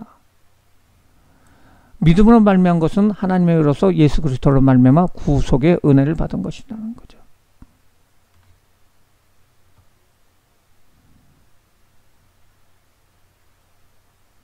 그러면서 구원의 과정 중에 대해서 얘기를 하고 있는데요. 그런즉 믿지 않은 이가 어찌 부르리요? 듣지 않은 이가 어찌 전파하리요? 전파하는 이가 없이 어찌 들으리요? 보내심을 받지 않으면 아니하면 어찌 전파하리요. 기록된 바 좋은 소식을 전하는 자들이여 바리요. 복음 전파는 보내심을 받고 전파하고 듣고 믿음으로 말미암아 부름을 받게 되는 모습을 보여주고 있는데요. 구원의 조건은 먼저 마음으로 믿어 의에 이르고 또한 입으로 신하여 구원에 이른다는 사실을 말해주고 있습니다. 내가 만일 입으로 예수를 주로 시인하면 또 하나님께서 죽은 자 가운데서 살리신 것을 내 마음에 믿으면 구원을 받으리라. 사람이 마음으로 믿어 의에 이르고 입으로 신하여 구원에 이르리라. 이스라엘의 불순종과 또한 이방인을 향한 그 외의 사람들을 향한 믿음을 통한 하나님의 의가 나타났다는 것을 말해주고 있고요. 이제 이스라엘의 회복 예언입니다. 하나님의 목적은 이방인들에게 구원이 흘러가고 이스라엘에게는 시기심으로 구원이 들어가게 하여 동등한 유익 가운데서 구원을 이루고자 합니다 라고 말해주고 있어요. 하나님께서는 이방인에게 구원을 베풀어 주신 것처럼 이 유대인에게도 장차 국류를 베풀어 주실 것이다 라는 것을 선언해 주고 있습니다. 구원받은 성도들의 삶에 대해서 이야기를 하고 있습니다. 첫 번째로 12장에서부터 15장까지 그리스도의 윤리에 대해서 얘기를 하고 있는데요. 하나님의 종인 그리스도인에 대해서 말해주고 있습니다. 12장 말씀을 한번 보도록 하겠습니다.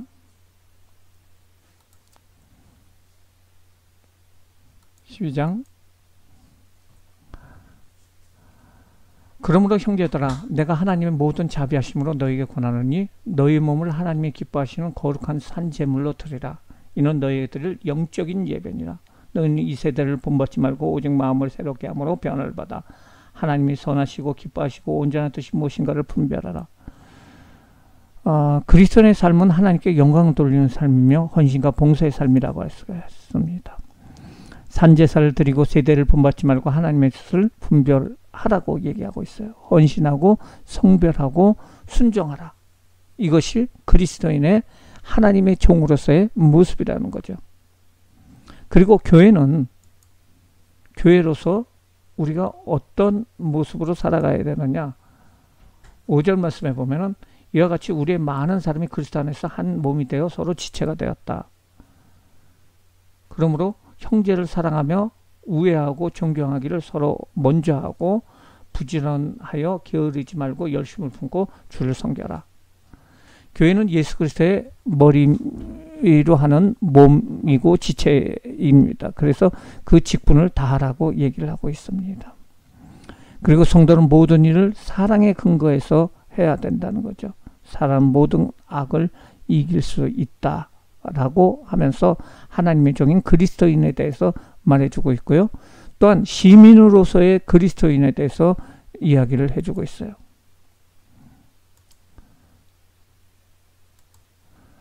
각 사람은 위에 있는 권세들에게 복종하라. 권세는 하나님께로부터 나지 않았음이 없나니 모든 권세는 다 하나님께서 정하신 것이다. 권세자는 하나님이 세우셨으므로 성도들은 두려워해야 된다는 거죠. 그리고 8절 말씀에 보면은 피차 사랑의 빛 외에는 아무에게든지 아무 빛도 지지 말라. 남을 사랑하는 자는 율법을 다 이루니라. 인간관계에서는 사랑의 빛 외에는 아무 빛도 지지 말라는 거죠.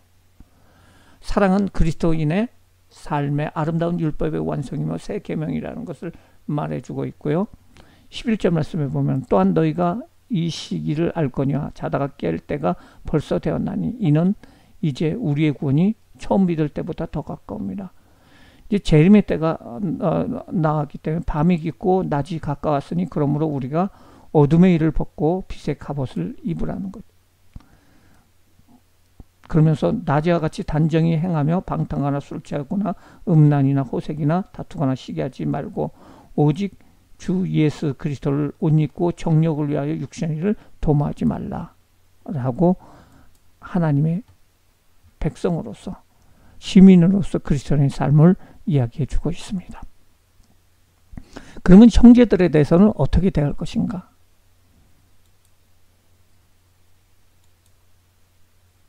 14장에 보면은 믿음이 연약한 자를 너희가 받되 그의 의견을 비판하지 말라. 그리고 19절 말씀해 보면은 그러므로 우리가 화평의 일과 서로 덕을 세우는 일을 힘써라. 그리고 15장 13절 말씀해 보면은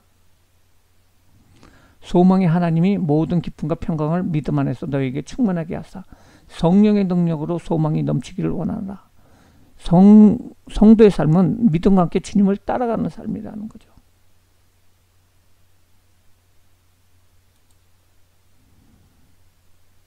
형제로서의 그리스도인의 삶을 얘기를 하고 있어요. 그리고 나서 바울은 결론적으로 이야기를 하면서 인사를 합니다.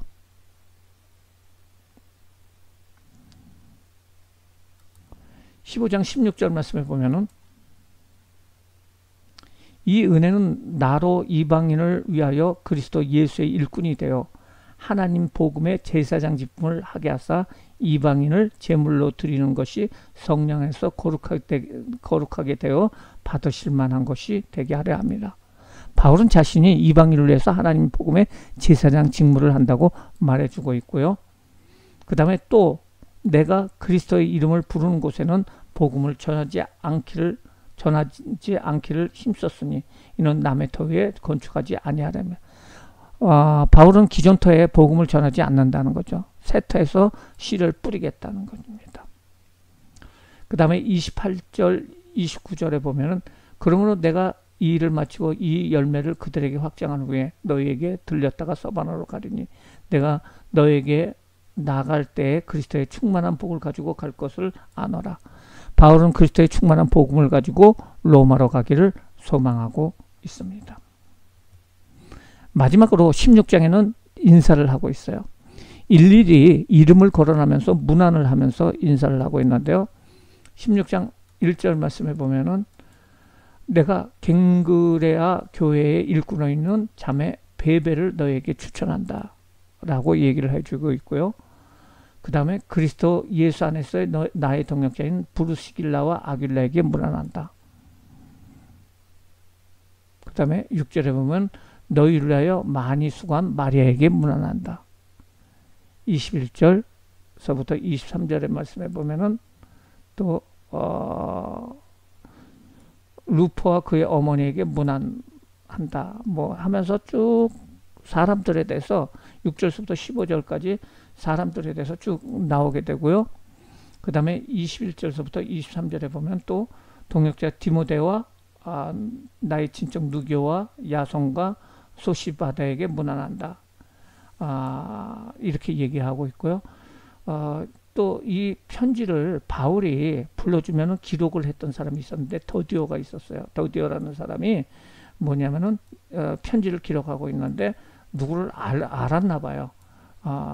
이 사람들을 알았나 봐요. 그래서 이 편지를 기록하는 더디오도 주 안에서 너희를 문안한다 라고 해서 그 인사를 옆에다 끼워놓고 하는 모습이 볼 수가 있습니다. 그러면서 나의 복음과 주 예수 그리스도를 전파함은 영세전부터 감추어졌다가 이제는 나타나신 바 되었으니 영원하신 하나님의 명을 따라서 선지자의 글로 말미암아 모든 민족이 믿어 순종하게 하시려고 알게 하신 바 그 신비의 계시를 따라간 것이니 이 복음으로 너희가 등이 견고하게 하실 지혜로우신 하나님께 예수 그리스도로 말미암아 영광이 세세토록 무궁히 있을지어다. 바울이 전한 복음은 예수 그리스도, 이 복음은 비밀이었으나 하나님의 계시로 나타났다는 거죠. 바울은 성도들이 이 복음으로 견고하게 서게 하기 위해서 찬양과 영광을 돌리는 모습을 볼 수가 있습니다. 결론적으로 이 로마서는 하나님의 구원과 구원받은 성도들의 삶에 대해서 얘기를 하고 있는데요. 구원이 필요하다라는 것에 대해서 모든 사람이 죄인이기 때문에 구원이 필요하다는 것을 말해주고 있고요. 구원의 방법은 예수 그리스도를 믿음으로 말미암아 구원을 얻을 수가 있고, 구원받은 사람들은 성화의 과정을 통해서 예수님을 닮아가는 삶을 살아야 된다. 그 과정에 도와주시는 분이 바로 성령님이시다. 그리고 구원의 범위에 대해서 얘기를 하고 나서요, 크리스찬의 윤리와 결론과 인사에 대해서 말해주고 있습니다. 하나님께서는 우리를 사랑하심을 확증하시기 위해서 독생자 예수 그리스도를 희생시켜 주셨는데 우리는 하나님의 사랑함을 확증하기 위해서 무엇을 해야 될 것일까요? 우리가 예수님께서 그 사랑하심으로 말미암아 하나님의 자녀를 삼아 주셨는데 이제 복음을 전파함을 통해서 또한 봉사하고 충성함을 통해서 주님 앞에 귀하게 쓰임받는 일꾼 되시기를 바랍니다. 주님의 말씀처럼 진정 나를 무시하고 핍박하는 자를 축복할 수 있는 마음이 있습니까?